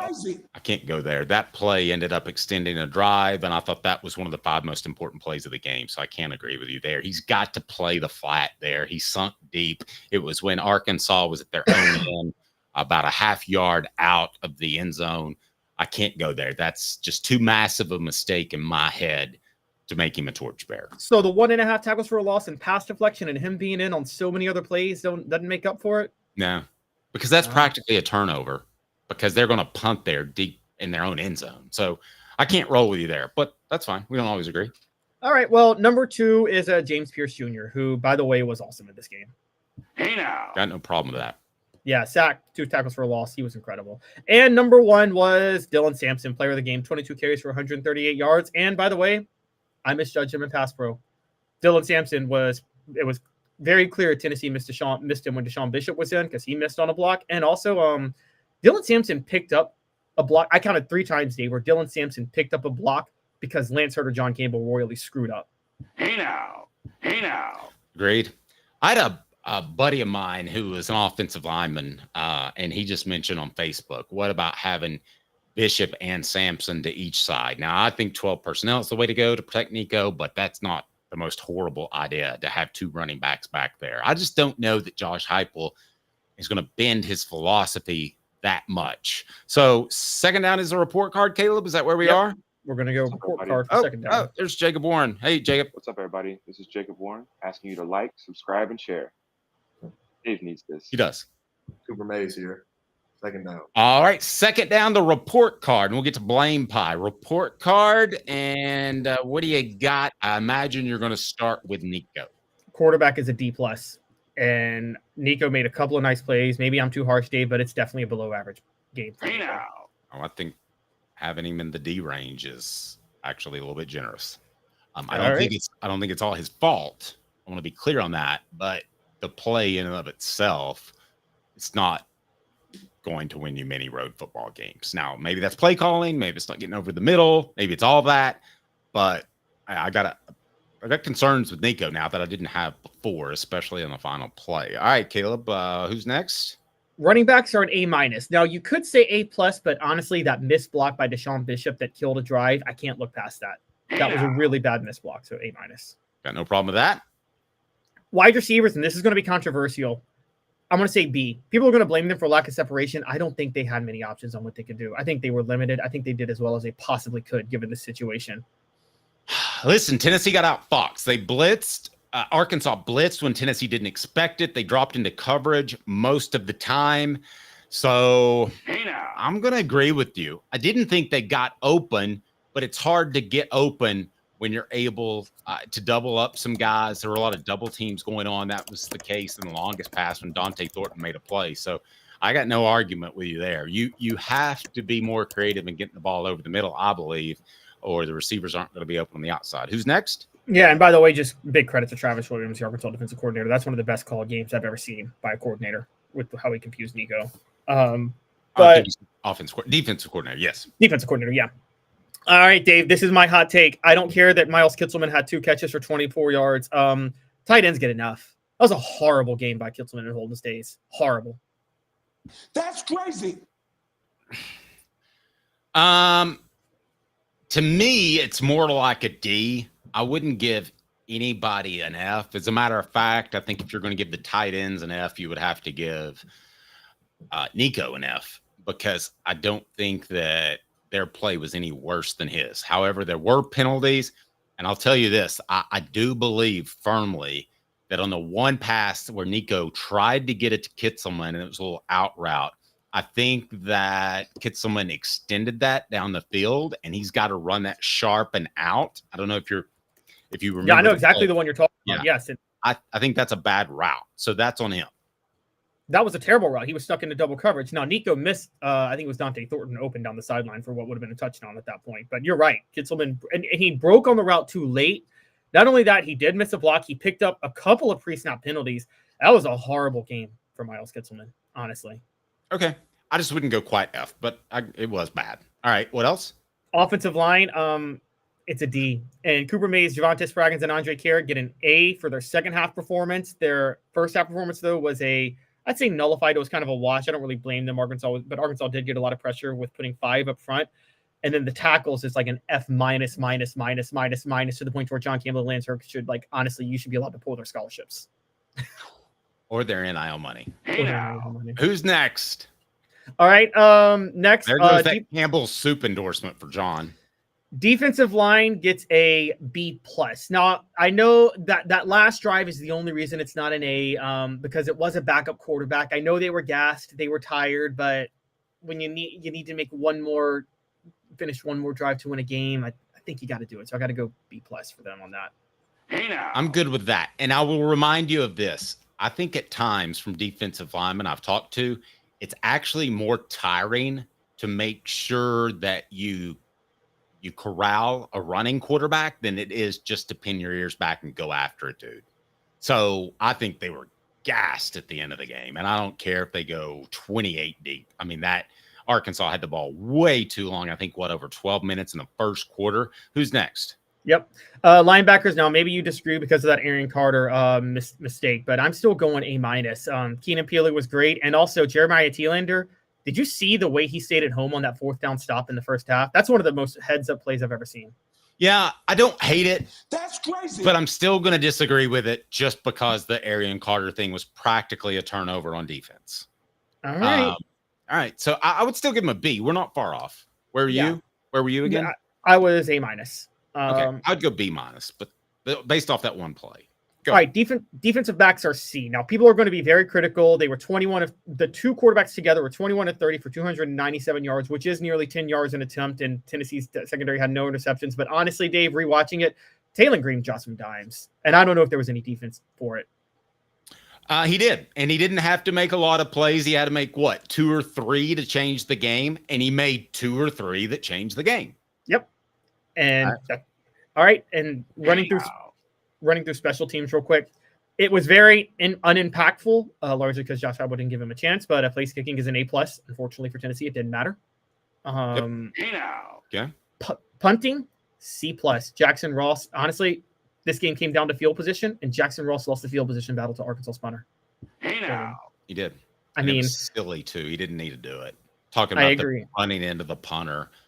It was absolutely. Well, no. I'm talking about Jackson Ross, the punter, lost the field position battle to Arkansas's punter. Okay, gotcha. But are you including special teams and? That's the return game, and the return game gets a D- specifically because of Jordan Ross running into that punter right there. That was stupid. Yep. No, I agree. He's a freshman, but you have to know better in that situation. And let's face it, Tennessee didn't know the situation in a lot of key moments that is troubling. It's just like when you were really in Little League, Caleb. Did you play baseball in Little League? Yep. Mm-hmm. You remind everybody the situation. Remember, 2 outs, 2 outs, 2 outs. Remember, 1 out, 1 out. You know, I mean, you've got to. I don't understand how that's not communicated, that you just can't run into the punter at that point. Sure, I know you blocked a punt and scooped and scored against Chattanooga, but this game's way different. Caleb, who's next, or does that do it for the report card? Totally agree. Before we get to third down, I'm going to do coaching, and that's enough. Coaching is enough. Josh Heupel was horrible in this game. Okay, I can't argue with that. Tennessee center Cooper Mays here. Third down. All right, third down is Caleb the blame pie. How do you see the blame pie going around? All right, I'm starting with not Jordan, but Jackson Ross gets a 3% because he's a rugby Australian punter. You got to, if it's a field position game, Dave, Josh Heupel doesn't like to be in those games, but if he thought he could rely on Jackson Ross to win those battles, and he didn't. Arkansas won that game because they got field position at the end. Yeah, but I thought Jordan Ross flipped it. I don't think, though, that was the turning point in the game, which it may have been your turning point. I think Tennessee still had plenty of time to buck up late, but they didn't. That was still with 14 and a half minutes left in the game, if I'm correct there. Yeah, well, I'll get to Jordan Ross, but Jackson Ross just gets a 3% because he needs to win those punting battles with the Arkansas punter. He's the best punter in the SEC. Interior offensive line. Now, maybe this is a hot take, but I am going to go 3% for the interior, only because they made some first half mistakes. Andre Carrick was downfield on a block that nullified a first down. Javonte Spraggins missed the block. Tennessee couldn't really run the ball in the first half, and so you got to blame the interior offensive line slightly. So 3%. I think that's a little bit of a reach, but okay. Deshaun Bishop 5%, and that is because he missed that block that killed a drive. You can't do that. Well, to me, that falls under coaching and recruiting because you don't have another guy that's ready to go. He's a walk-on. He's doing the best he can. But you put him in that position. So I understand where you're coming from, but to me, that falls more under coaching. Well, we will get to coaching. Okay. Miles Kitzelman, 5%. Way too many mistakes at tight end, honestly. No argument there. Who's next? Jordan Ross, 10%. That one mistake was worth 10% of a mistake because it was such a bad mistake. I agree, but it's not 30 to 40 to 50% like some people want you to believe. All right, go ahead. No, but it's a Raheem Moore for the Broncos, letting Jacoby Jones get behind him when Joe Flacco threw that Hail Mary pass in 2012. So it's that type of mistake. Nico Iamaleava, Dave, you can tell me if I'm being too easy on him, but I went up to 15%. He's behind the top two, but he's still at 15%. Again, this all falls under coaching, that they didn't have the right plan. And they talked about they're facing a 3-3, and that befuddled them. Well, they had faced it 2 other times against Oklahoma and NC State. So to me, that's going to fall under coaching. So I'm going to disagree with you there. Peyton? They're like, that is total bullshit. But I get where you're coming from. Go ahead. All right. Well, and then the top two at 32% each. Funny enough, and you'll laugh at that number, but it's because I got 6% at the beginning. But the top two at 32% each are offensive tackles and Josh Heupel. Each individual, Josh Heupel and offensive tackles each share 32% of the blame, get the lion's share of the blame. Okay, so who do you blame most? I've got offensive tackles in the blame pie, Nico Iamaleava or coaching, and then other. Comment below. We'll set that as our poll question, as you can take part in that right now. Coming up, we're going to get What's fourth down? Wait, we need fourth down. Oh, sorry. Okay, fourth down. All SEC center Cooper Mays here. Fourth down. Portions of the program brought to you by our good friends at the UPS store Hardin Valley, here to help individuals and small businesses by offering a wide range of products and services, locally owned and operated, conveniently located at 10629 Hardin Valley Road. The link is right below, and they're fantastic. All right, Caleb, who's next?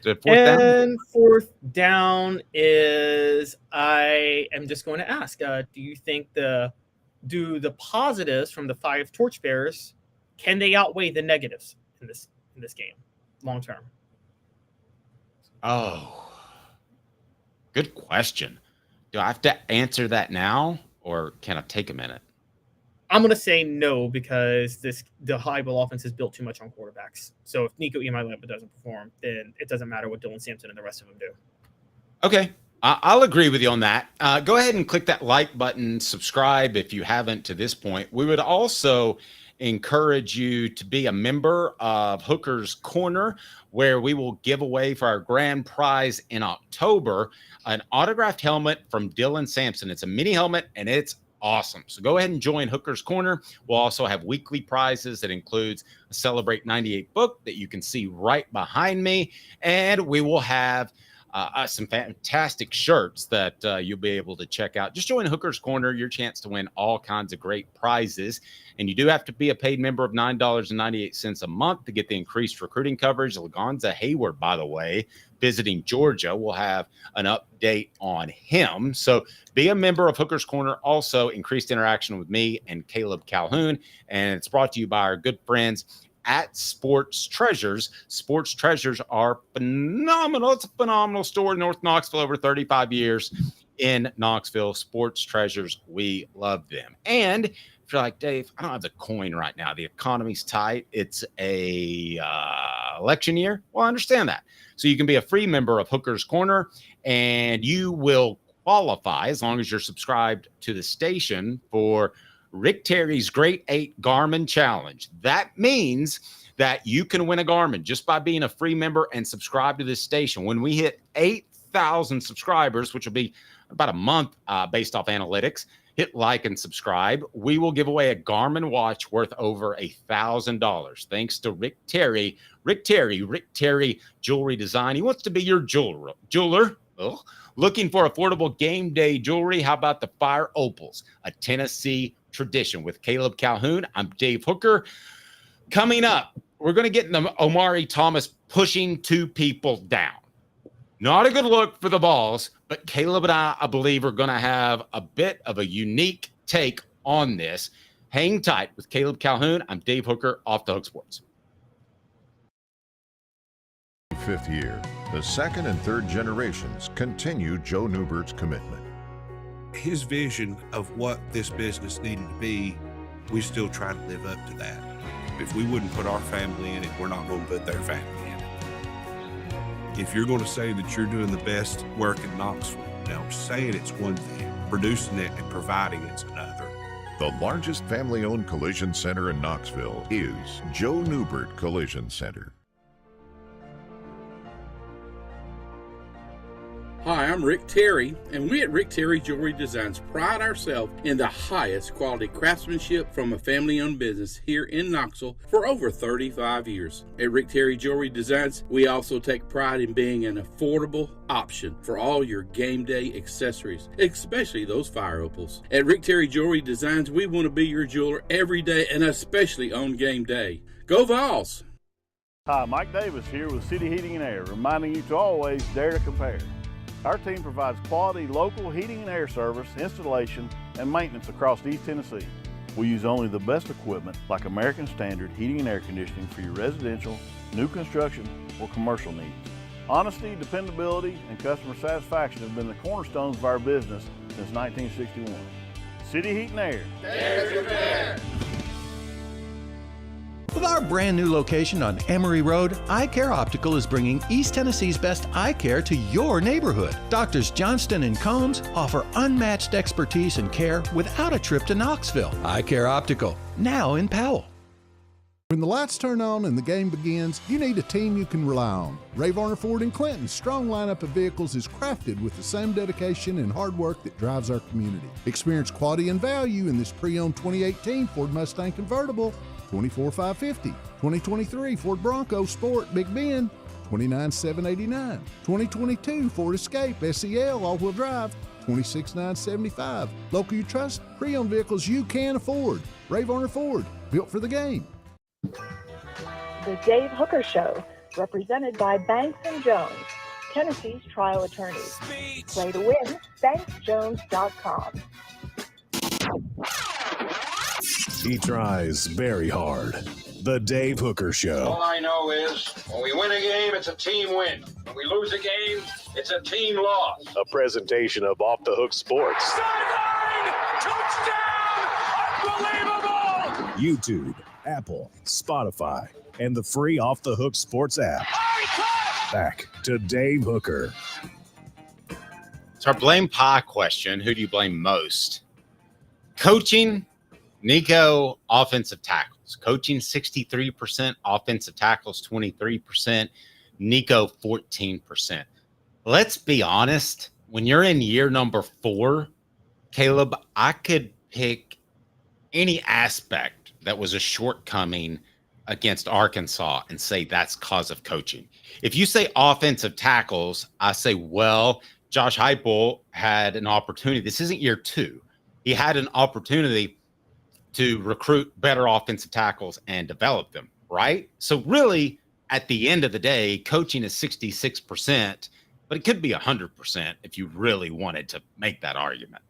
Yeah, I mean, this is like it's anything in year 4 is a reflection on a head coach at that point. They got to have even if the players aren't playing well, they got to recruit the right players. So there's just 1,000 things that they got to do.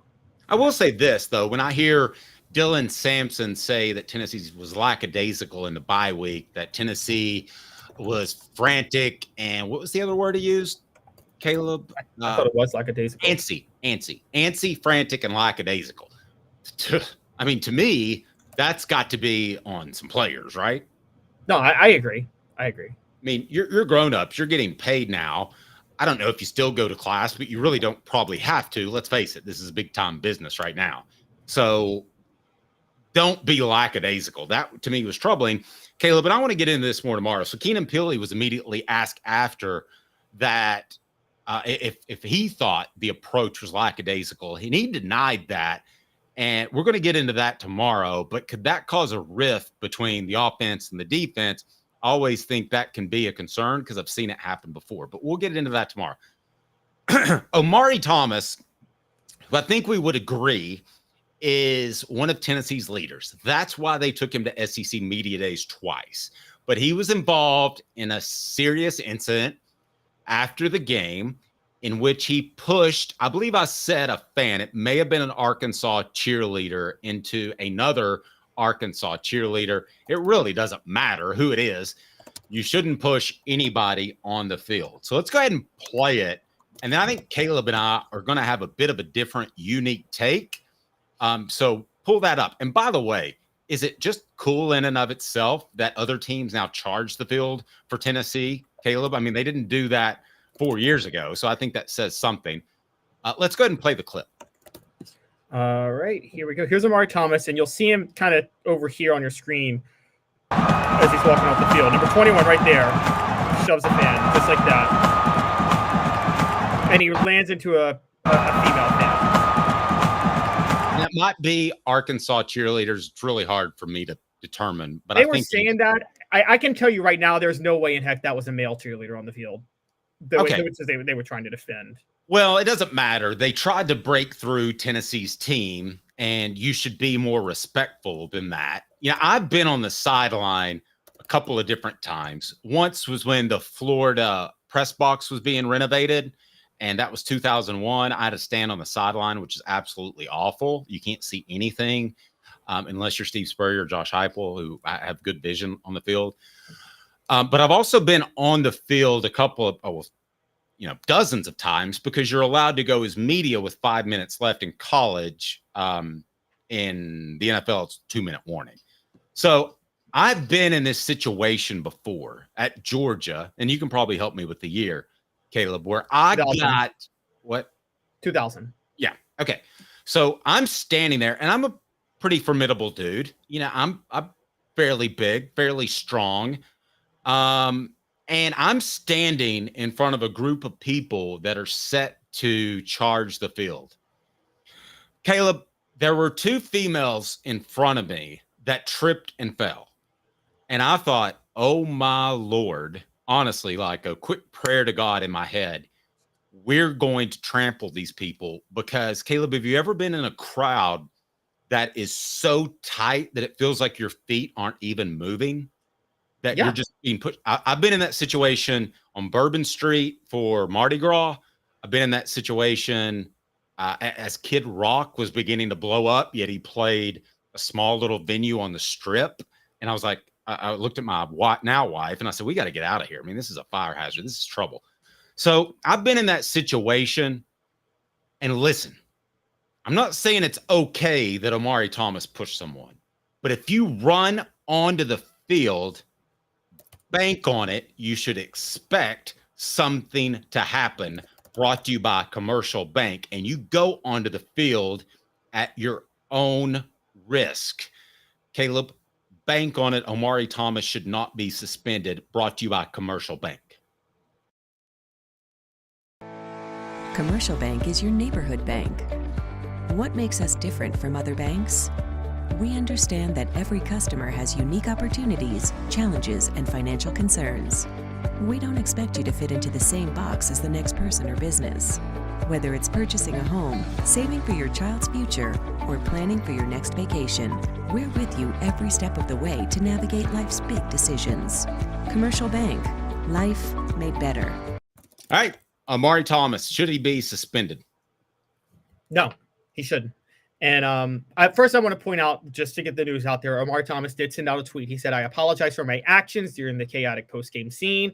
Even though we got run into multiple times by fans while trying to exit the field, that doesn't condone my actions or define my character. I sincerely apologize. I wish Arkansas and their fans all the best. Go big, Big O.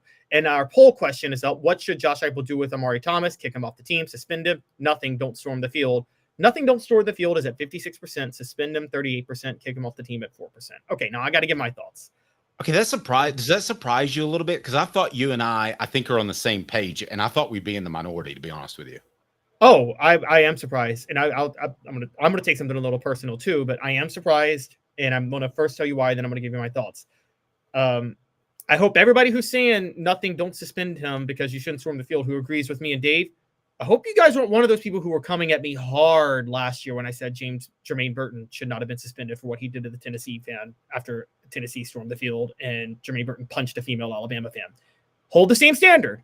I hope you agreed with me and defended Jermaine Burton if you're agreeing with me now and defending Omari Thomas. Because I got a lot of people mad when I said that last year. And what I said then, I'm saying now. Your rights end the second you storm the field. I think if you are a fan and you willingly choose to run onto the field, you surrender all rights, all protection, and anything done to you at that point, unless you are a child and were forced onto the field by your parents, anything done to you at that point is on you. And as a matter of fact, if you're a child forced onto the field by your parents and you get hurt, your parents should be sued for negligence, quite honestly. And I have said for a while, that's the case with players. It is rioting. The SEC has a policy against it. It's not allowed. It's rioting. And here's the other point, and I just want to point this out with Omari Thomas. Not only is it all of those things I said, by the way, and again, I defended Jermaine Burton 2 years ago, when he did the same thing to a Tennessee fan. He had every right to do it, and I will say Omari Thomas had every right to do it here. It's rioting, and here's the worst part. You're Omari Thomas. Dave, that is the one position, defensive line, where you are literally playing with rage all game, right? More than any other position. You're playing with rage. You fought your guts out. You lost because your offense let you down. Nobody could be more upset than a guy like Omari Thomas walking on the field. And in the heat of all that rage, you have fans storming out the field as you're trying to get off. Maybe he shouldn't have lost his temper. And I'm glad he apologized. But I'm sorry, your rights end the second you step onto a field. That is not for the fans. I'm not arguing that, but I'm not going to excuse Omari Thomas, who I bet realized his own strength for one of the first times. And I will tell you, I lift a lot, so I go back and forth. I'm not saying that I'm as strong as Omari Thomas, but I've been in situations when I was in my 20s that I surprised myself by maybe pushing someone. And I think Omari Thomas just realized that that's not an offensive lineman for Arkansas. And it should scare him to the core, because if he really hurt somebody, we'd be having a bit of a different conversation, right? Because you would still be right in your principle, and I would still agree with you, Caleb. But if he fell into that girl and the girl, God forbid, broke her neck or something, then you would have to suspend him just for PR standpoint. I will say this. If Omari Thomas was going to be a starter against Florida, I wouldn't run him out there on the first series. I would go ahead and sit him out the first series. But I'm with you. This is 90% the fans' fault. But Omari Thomas has to realize you can't lay your hands on a citizen, because you are a different breed of human right now. You are massively strong. He probably benches 500 pounds. They don't one rep max anymore. But you have to realize that that's like pushing my little 15-pound puppy. I mean, I can throw him across the room if I wanted to. That's what Omari Thomas's strength brings to the table. So I hope he learned his lesson, because I hope everybody on the team learned their lesson, because he's probably said, man, I barely pushed him. But you watch the tape and the guy flew like 15 feet. Okay. Yes. And look, and I'm glad he apologized. And by the way, when people are saying I'm consistent, I'm inconsistent because I said that he was right to apologize, but he also was, I don't think he should be punished. My point is this: you can have the right to do something and still maybe you shouldn't do it. And I think if you're a player on the field, you can have the right to shove a fan who gets in your face. I just don't think you should do it. I don't think it's right or smart. That's where I am at with Omari Thomas. But where I'm very defensive is, Dave, again, linemen, they're coached to play with the level of rage for 60 minutes. It's a 3-hour game. Omari Thomas is probably one of those guys. I interviewed him last year. You've met him. He's one of the nicest people you'll ever meet, right? He's incredibly nice, incredibly smart, a great leader. He has to mentally turn himself into an angry person playing with hair on fire for 3 hours, like all linemen do. And you just lost playing that way for 3 hours, and you're walking off the field. You're trying to gather your emotions. Again, this is why it's even less egregious than Jermaine Burton, because wide receivers don't have to do that. Defensive linemen, literally every single play, they're trying to shove the guy down in front of them for 3 hours straight. And they're playing in a level of anger, and you are upset, and you're walking off the field. And yeah, your emotions are going to get the best of you. That's going to happen. Okay, which do you think was worse? Burton because he directly struck a female, or Omari Thomas because he's so much bigger and stronger and ended up taking two people down? Let me ask you that question. Click the like button if you don't care.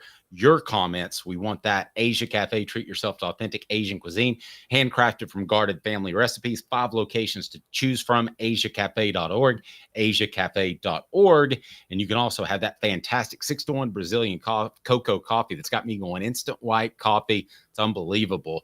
Over 100 years. That's right. It's been around.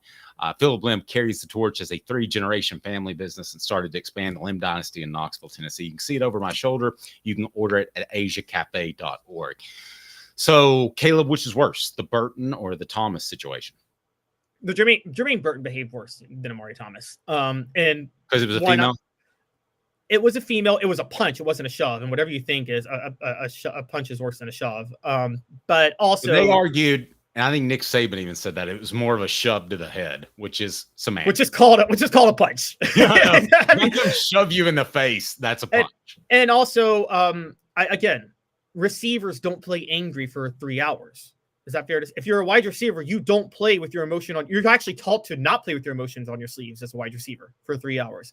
Defensive linemen, the entire premise of playing defensive line is to want to knock the heck out of the person in front of you for 3 hours. How do you expect them to just be measured immediately when they get off the field off that after a loss, particularly in a loss where they did their job and they were let down? I mean, they were just very upset. And again,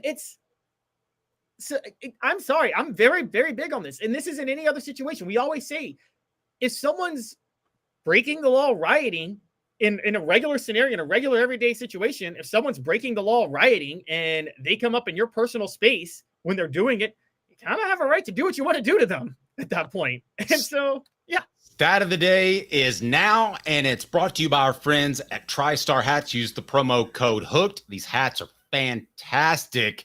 Stat of the day. TriStar Hats Co. product? TriStar Hats Co. What's that?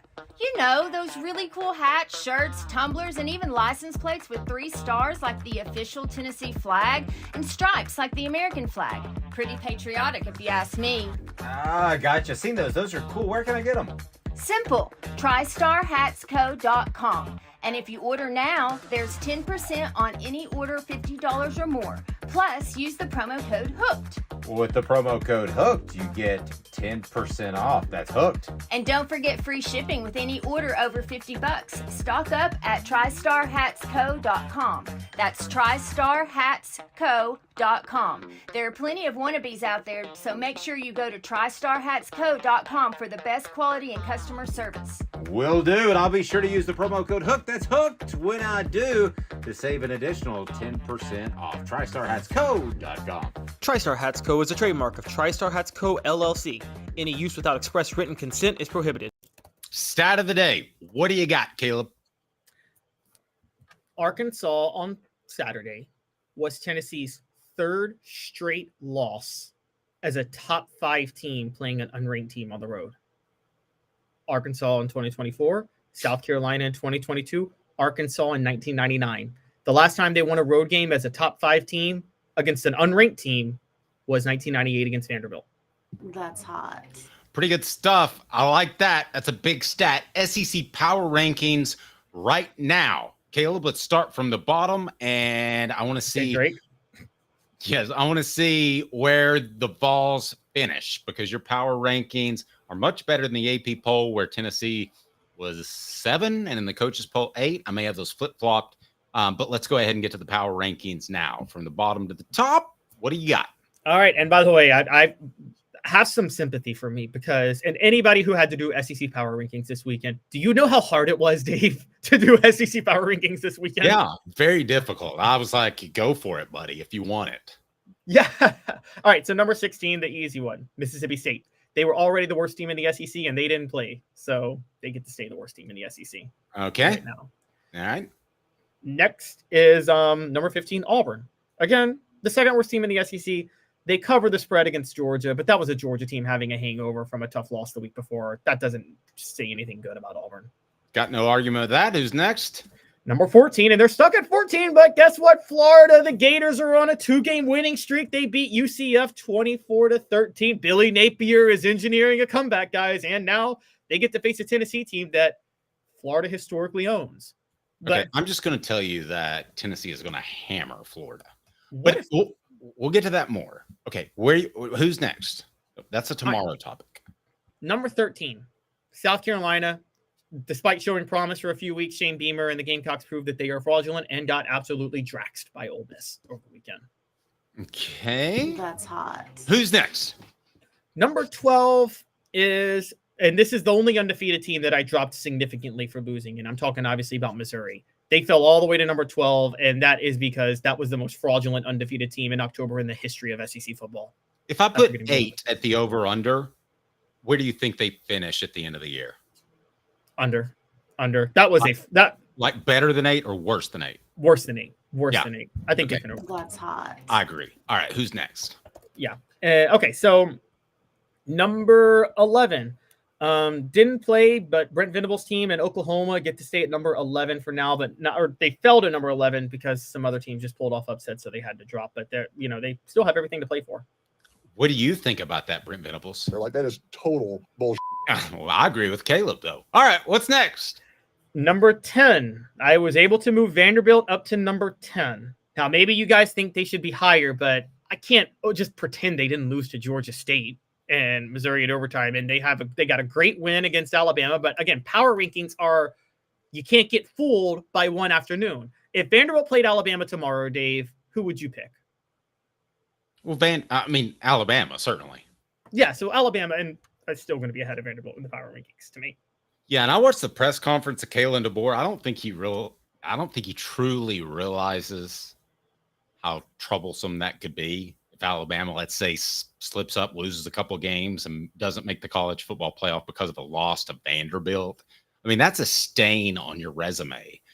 You go back to Nick Saban. Was it UAB that they lost to when he was at LSU the week before they played Tennessee? Yep.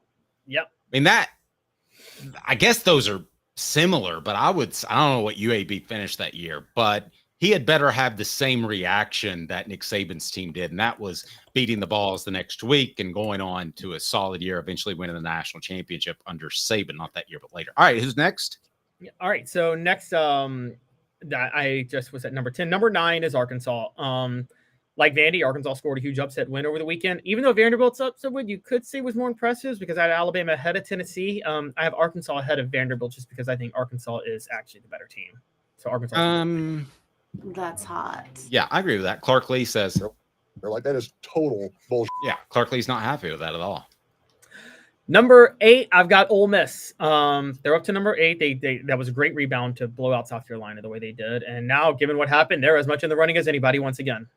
Yeah, I haven't heard Tennessee's name called yet, and I thought that they might be lower than 8. All right, who's next? Nope, and I'm going to keep going. So number 7 is Kentucky. Not playing, but they still have that win over Ole Miss. And unlike Arkansas and Vanderbilt, they beat Ole Miss at Ole Miss. So if those two played on a neutral field right now, I still think Kentucky might be favored. That's hot. Okay, what about Tennessee? Would they be favored over Kentucky on a neutral field right now? Yes. Yes, I agree. Okay. But we're going to get to the point, if Tennessee slips up again, that the odds makers are going to go the other direction after getting burned by Tennessee, with Josh Heupel going over most of the time. And now if Tennessee doesn't get their stuff figured out, I don't know what the line's going to be moving forward. All right, go ahead. All right, number 6. And it's funny you just bring them up, but number 6, I have Alabama. And by the way, they should be concerned. And we talked about this in the recent segment. And Dave, here's why they should be concerned. They didn't just lose at Vanderbilt. And I kept telling you guys this last week, you and John, that second half, they jumped out to a 28-0 lead over Georgia and then blew that lead in the second half and needed a last-second touchdown to make sure they won that game. They haven't played good football since the first half against Georgia when Georgia was sleepwalking. Yep, I was going to bring that up. They played 6 quarters of bad football. All right, so who's next? And number 5, yeah, and y'all can think I'm crazy, but I still have Tennessee at number 5. I don't think a loss to Arkansas on the road is enough to just totally say they're terrible now. Okay, who's next? Number 4 is not playing, but LSU. And yeah, you can put the X in my name now, but they have a bye. They only have 1 loss to USC. Brian Kelly's team is getting better, and Garrett Nussmeier is top 6 in the nation in passing right now. So, guys, they're starting to look like what we thought they were going to look like with Garrett Nussmeier, and they had a bye, so they could be very dangerous coming out. All right, the final 4 brought to you by Chattanooga Mortgage. Congratulations, your home search just got easier. Buying a home in Chattanooga has never been easier with Chattanooga Mortgage. Right below, go to chatmortgage.com, chatmortgage.com, and tell Bruce that Off the Hook Sports sent you. Who's next, Caleb? All righty, so up next is Texas A&M is number 3. They brought back Connor Wegeman, and guys, my belief in Mike Elko is turning out to be true. They are coaching well. What about Mike Elko dropping an F-bomb in the post-game press conference? Did you hear that? Yeah, I actually wanted to save that as a topic for tomorrow because it was something about how it reflects Eli Drinkwitz's character. But Mike Elko has I always love taking shots at Eli Drinkwitz. Hit the like and subscribe button. Who's next? All right, so number 2, I got Georgia at number 2. I know they had an ugly win at Auburn and lost Alabama the week before, but Dave, come on. Who would you favor if Georgia played anybody else in the SEC outside of the number 1 team? You'd favor Georgia. Hey now. Yes. All right. And if this game that you're getting ready to mention was at Athens, I think Georgia. Actually, I guess I'm going to disagree with you. I think Georgia would be a favorite over your number 1, which I'm sure is going to be Texas. Yes. Before I get there, are you willing to come back to me now to say Georgia will be a tougher game for Tennessee than Alabama? Yeah, I still think that something was wrong with Carson Beck's shoulder against Alabama, but he looked like he had the zip back last weekend. So I'm going to back off that and say that it was, I'm going to say that something was wrong, but he doesn't totally lack arm strength. I still don't think he's going to be anywhere close to the number 1 pick in the NFL draft, but there we go.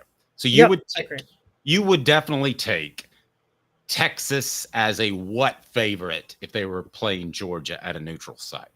And yes, Texas is number 1 in my SEC power rankings because they're the only undefeated team. But I would take Texas I mean, I would borderline make it a pick 'em. I would almost maybe say Texas would be favored by like 1. And I'll say I wouldn't be surprised if the odds makers favored Georgia in that game. And this is where the power rankings somewhat have to factor in what's going on right now. Like, even though I think Georgia might be favored over Texas, you can't put them over Texas in your power rankings right now based on how teams are playing right now. Agreed. And give Texas a lot of credit because I know they've got a great backup quarterback in Arch Manning, but anytime you have a quarterback disruption, I mean, there can be issues there, and it doesn't seem like they faced much of that. They weren't great. Arch Manning wasn't great 2 weeks ago, but he's still been way more than competent. All right, last look brought to you by Campbell, Cunningham, Taylor, and Hahn. Caleb, give us a little tease of what we're going to take a look at is our week 7? Week 6 recap. Week 6 recap. How's it already week 6? Give us a tease what we're going to look for in our recap. Chaos is gripping the SEC, and it's gripping Group of 5 football. And I'll explain what I mean by that in a second. It is. Last look brought to you by Campbell, Cunningham, Taylor, and Hahn. Here's what you need to know about the weekend. To visit cctis.com. The information you need is easy to access, and setting an appointment is as simple as clicking the tab. Doctors Campbell, Cunningham, Taylor, and Hahn, and Eye Care Optical at cctis.com. Simply the best. All right, Caleb, start us off. Last look, looking back at the weekend. Surely, to goodness, you have to lead with what happened in Nashville. You lead with just it's part of an overall thing, and which is that the number one takeaway is what happened in the SEC period. 3 undefeated teams fell on the road. 2 to unranked foes. Alabama losing to Vanderbilt is the story of the weekend, which was crazy, obviously. But honestly, Tennessee losing to Arkansas wasn't far behind. Missouri losing to Texas A&M, funny enough, wasn't as shocking. And it's funny because, Dave, Missouri's the only one that didn't lose to an unranked team on the road of the 3, but I think they're the worst of the 3, and they look the ugliest in their loss. Yeah, I got to be honest with you. I thought the Alabama loss was way bigger than what you think. Because it says one of 2 things. Either the bottom of the SEC is better than we thought, or Alabama, their coach, Kalen DeBoer, is not going to be as good handling rat poison, guys telling his players how good they are, and you're going to get every team's best shot.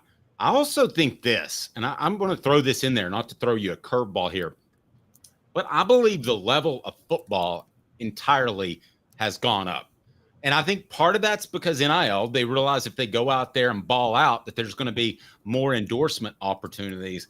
When I watch football nowadays, I felt like every week there are one or 2 teams that weren't prepared or didn't really care. And Caleb, I've been around players that have talked off the record about how they felt shorted because of lack of NIL money, how they felt trapped because of the transfer portal lack thereof.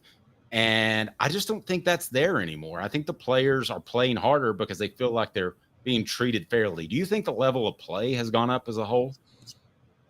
I think it's so mixed right now. It's gone up for some and not for others. I actually think the NIL is going to increase the level of play altogether because I think it once people hash it out, the Lance Hurd rumors that were out there, which were that he didn't want to play hard because he was saving himself for the pros, you're going to see less and less of that. That is a rumor, guys. I'm not saying it's true, but that has been rumored on Twitter. Yeah. Well, the flip side is that would be they forced themselves out there when they're hurt, which I don't think either one of us would endorse. So our public stance is we trust Lance Hurd. We trust his representation, be it his parents or whatever, that if he wasn't ready to play, he wasn't ready to play. And there's a history. Don't trust his ability. We'll question his ability. I just don't think he's a fast twitch guy. What's next on our recap? Last week brought to you by Campbell, Cunningham, Taylor, and Hahn. Look at me. No contacts, no glasses, because I had a LASIK. Life is better when you see better. Caleb? All right. So other teams that were in the playoff race that had 1 loss, Michigan and USC, both suffer their second loss, both to unranked teams. Michigan lost to Washington out in the Northwest. I don't know if that's as bad because that's in Seattle. That's just can be tough. But USC losing to Minnesota, man, that Lincoln Riley's back in some trouble. No, I agree completely. There's big time trouble for Lincoln Riley. And say what you want, if you will, but at least Josh Heupel is not Lincoln Riley. His defense isn't just allowing people to go up and down the field. So you give up 24 points to Minnesota. That's pretty embarrassing. And my goodness, you're seeing now people call for Lincoln Riley's job. This is what you get when you pay a guy $10 million a year to come in and he doesn't have immediate results. Lincoln Riley has lost 7 of his last 12 games. I'm sorry, but that includes a Pac-12 schedule or whatever is a Pac-2 or whatever it was last year. And now you're in the Big Ten. You knew that. You should be more physical defensively. You're not. I think he took the USC job for one reason. The big market, make yourself hireable by the NFL. But the way it's shaken out now, I think he's barely going to be hireable by Kent State. All right, what's next? Yep. All right, so upset Saturday avoids 4 of the 5 undefeated Big Ten teams. The only one who lost, you're going to laugh, was Rutgers. They lost to Nebraska, but they weren't a real undefeated team. Let's be honest. What's a Rutger? I'm joking. You remember that? Who was it that said that years ago? Tennessee, and then Tennessee got upset by Rutgers. Have you heard that story? I don't know. I know they got upset by Rutgers in, I guess, 77 or 79, something like that. Yeah, and one of the players said, "What's a Rutger anyway?" Oh, that worked out well. Tennessee had a history of that in the 60s and 70s, just like Archie Who. Yeah, Archie Who. That's a great one. Yeah, all right. But Dave, Ohio State blew out Iowa. They get credit for that. Penn State blew out UCLA. They get credit. Oregon blew out Michigan State. I mean, given what happened in college football, you can say that, those are whatever teams, but given what just happened, you got to give them credit for maintaining theirs, right? Yeah, I'll give them credit. And then finally, Indiana. Again, they blew out their opponent. You can say what you want, but they're all undefeated. And you and Austin Mock, who we had previously on the program with his bracketology, love Indiana. I'm just saying they are undefeated, and Tennessee is not. And so it's and the schedule strengths aren't that different. So moving on, Miami survives upset Saturday. That killed my betting weekend. My super dog money line was Miami. Cal's up 35-10. Justin Wilcox will be on my football IQ tomorrow, guys. But Miami comes back and wins 39-38. 2 takeaways. You can say what you want about them. You can say what you want about them winning ugly, but Dave, again, on a Saturday where crazy stuff happened, you got to give them credit for actually winning that game. I completely agree. I thought that Tennessee's win ugly game was going to be Oklahoma. And in retrospect, their win ugly game could have also been Arkansas, but they didn't win ugly. So that's the big problem with that. You're going to have to win 1 or 2 games ugly. And anybody that did that on Saturday deserves their due. Yep, they do. Now, we can question if the ACC is looking out for Miami because that's the second week in a row they missed a call late. There was a clear targeting call that should have kept Cal on the field to run out the clock at the end that they didn't call. But I don't believe that stuff as far as conspiracy theories and such. Well, sticking with the ACC has 5 other teams that are in the college football playoff race, Dave, that we got to give credit to. SMU has 1 loss. They just beat Louisville. Syracuse upset UNLV, who was undefeated. Clemson is slowly chugging along. Cade Klubnik looks good. They just beat Florida State. And I suddenly feel like Cade Klubnik has been at Clemson for like 8 years.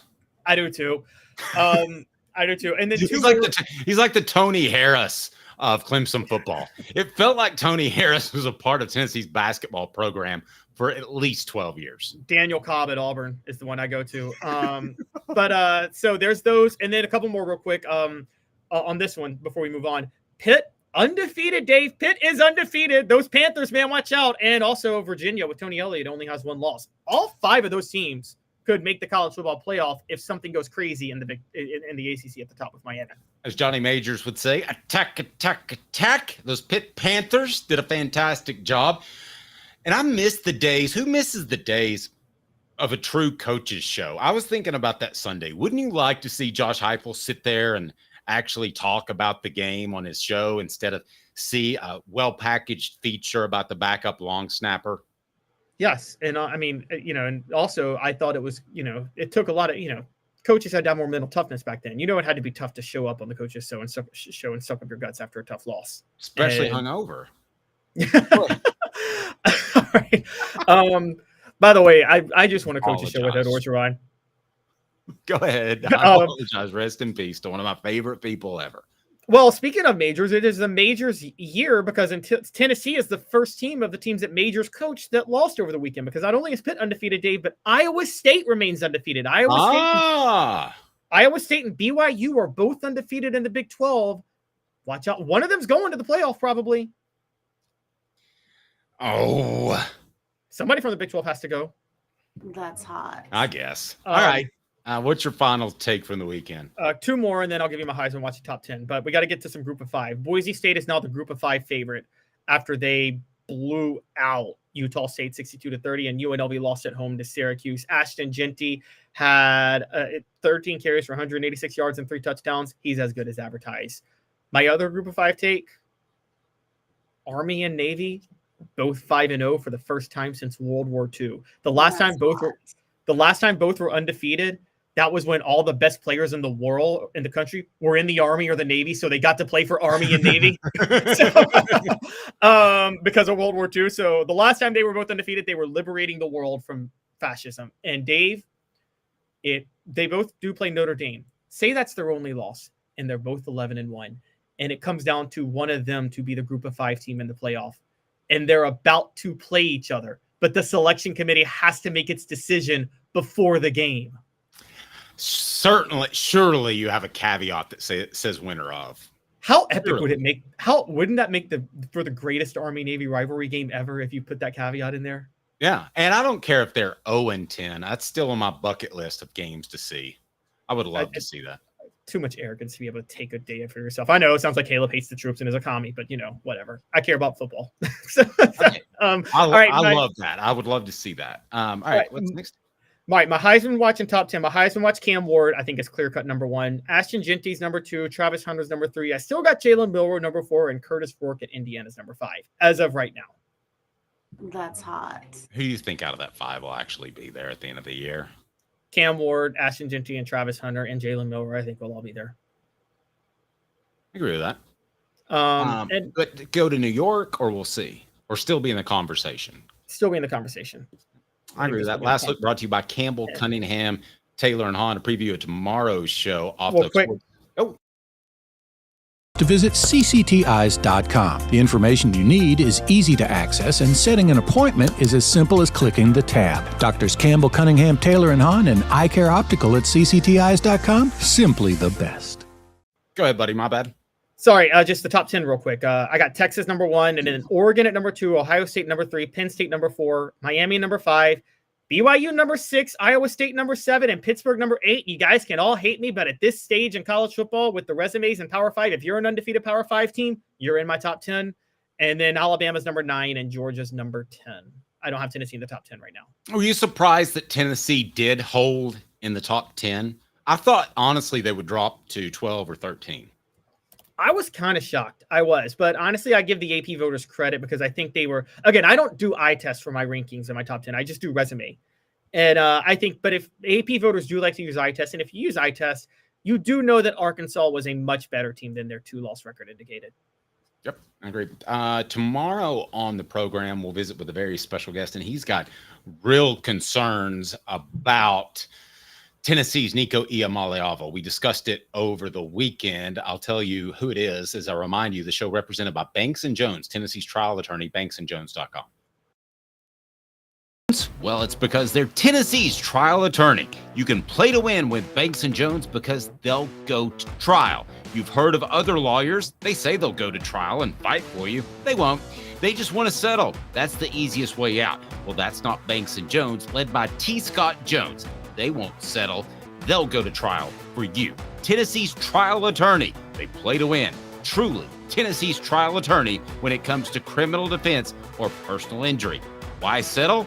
It's Banks & Jones. T. Scott Jones. banksandjones.com. I stole it from John Adams earlier in the program. We spoke over the weekend. Caleb, we were both on like 2 or 3 hours sleep because John stayed up till like 6 a.m. watching football. I stayed up till like 4 a.m. watching football, and then you're wired when you're done. And so I was up till 6. We both woke up at 8 and 9, respectively. And he threw out there baby giraffe when talking about Nico Iamaleava. We'll discuss that tomorrow and more. It'll be John Adams, brought to you by Neubert Collision Center. That's right. Neubert Collision Center. We certainly appreciate them as they'll bring us John Adams tomorrow. And I'll tell you, Joe Neubert Collision Center for nearly 50 years. Neubert Collision Center has been East Tennessee's best choice for quality repair work and fantastic customer service. That's where I'm taking my car today. Neubert Collision Center. Thank you all who've been a part of the program. We're with you weekdays at 10 a.m.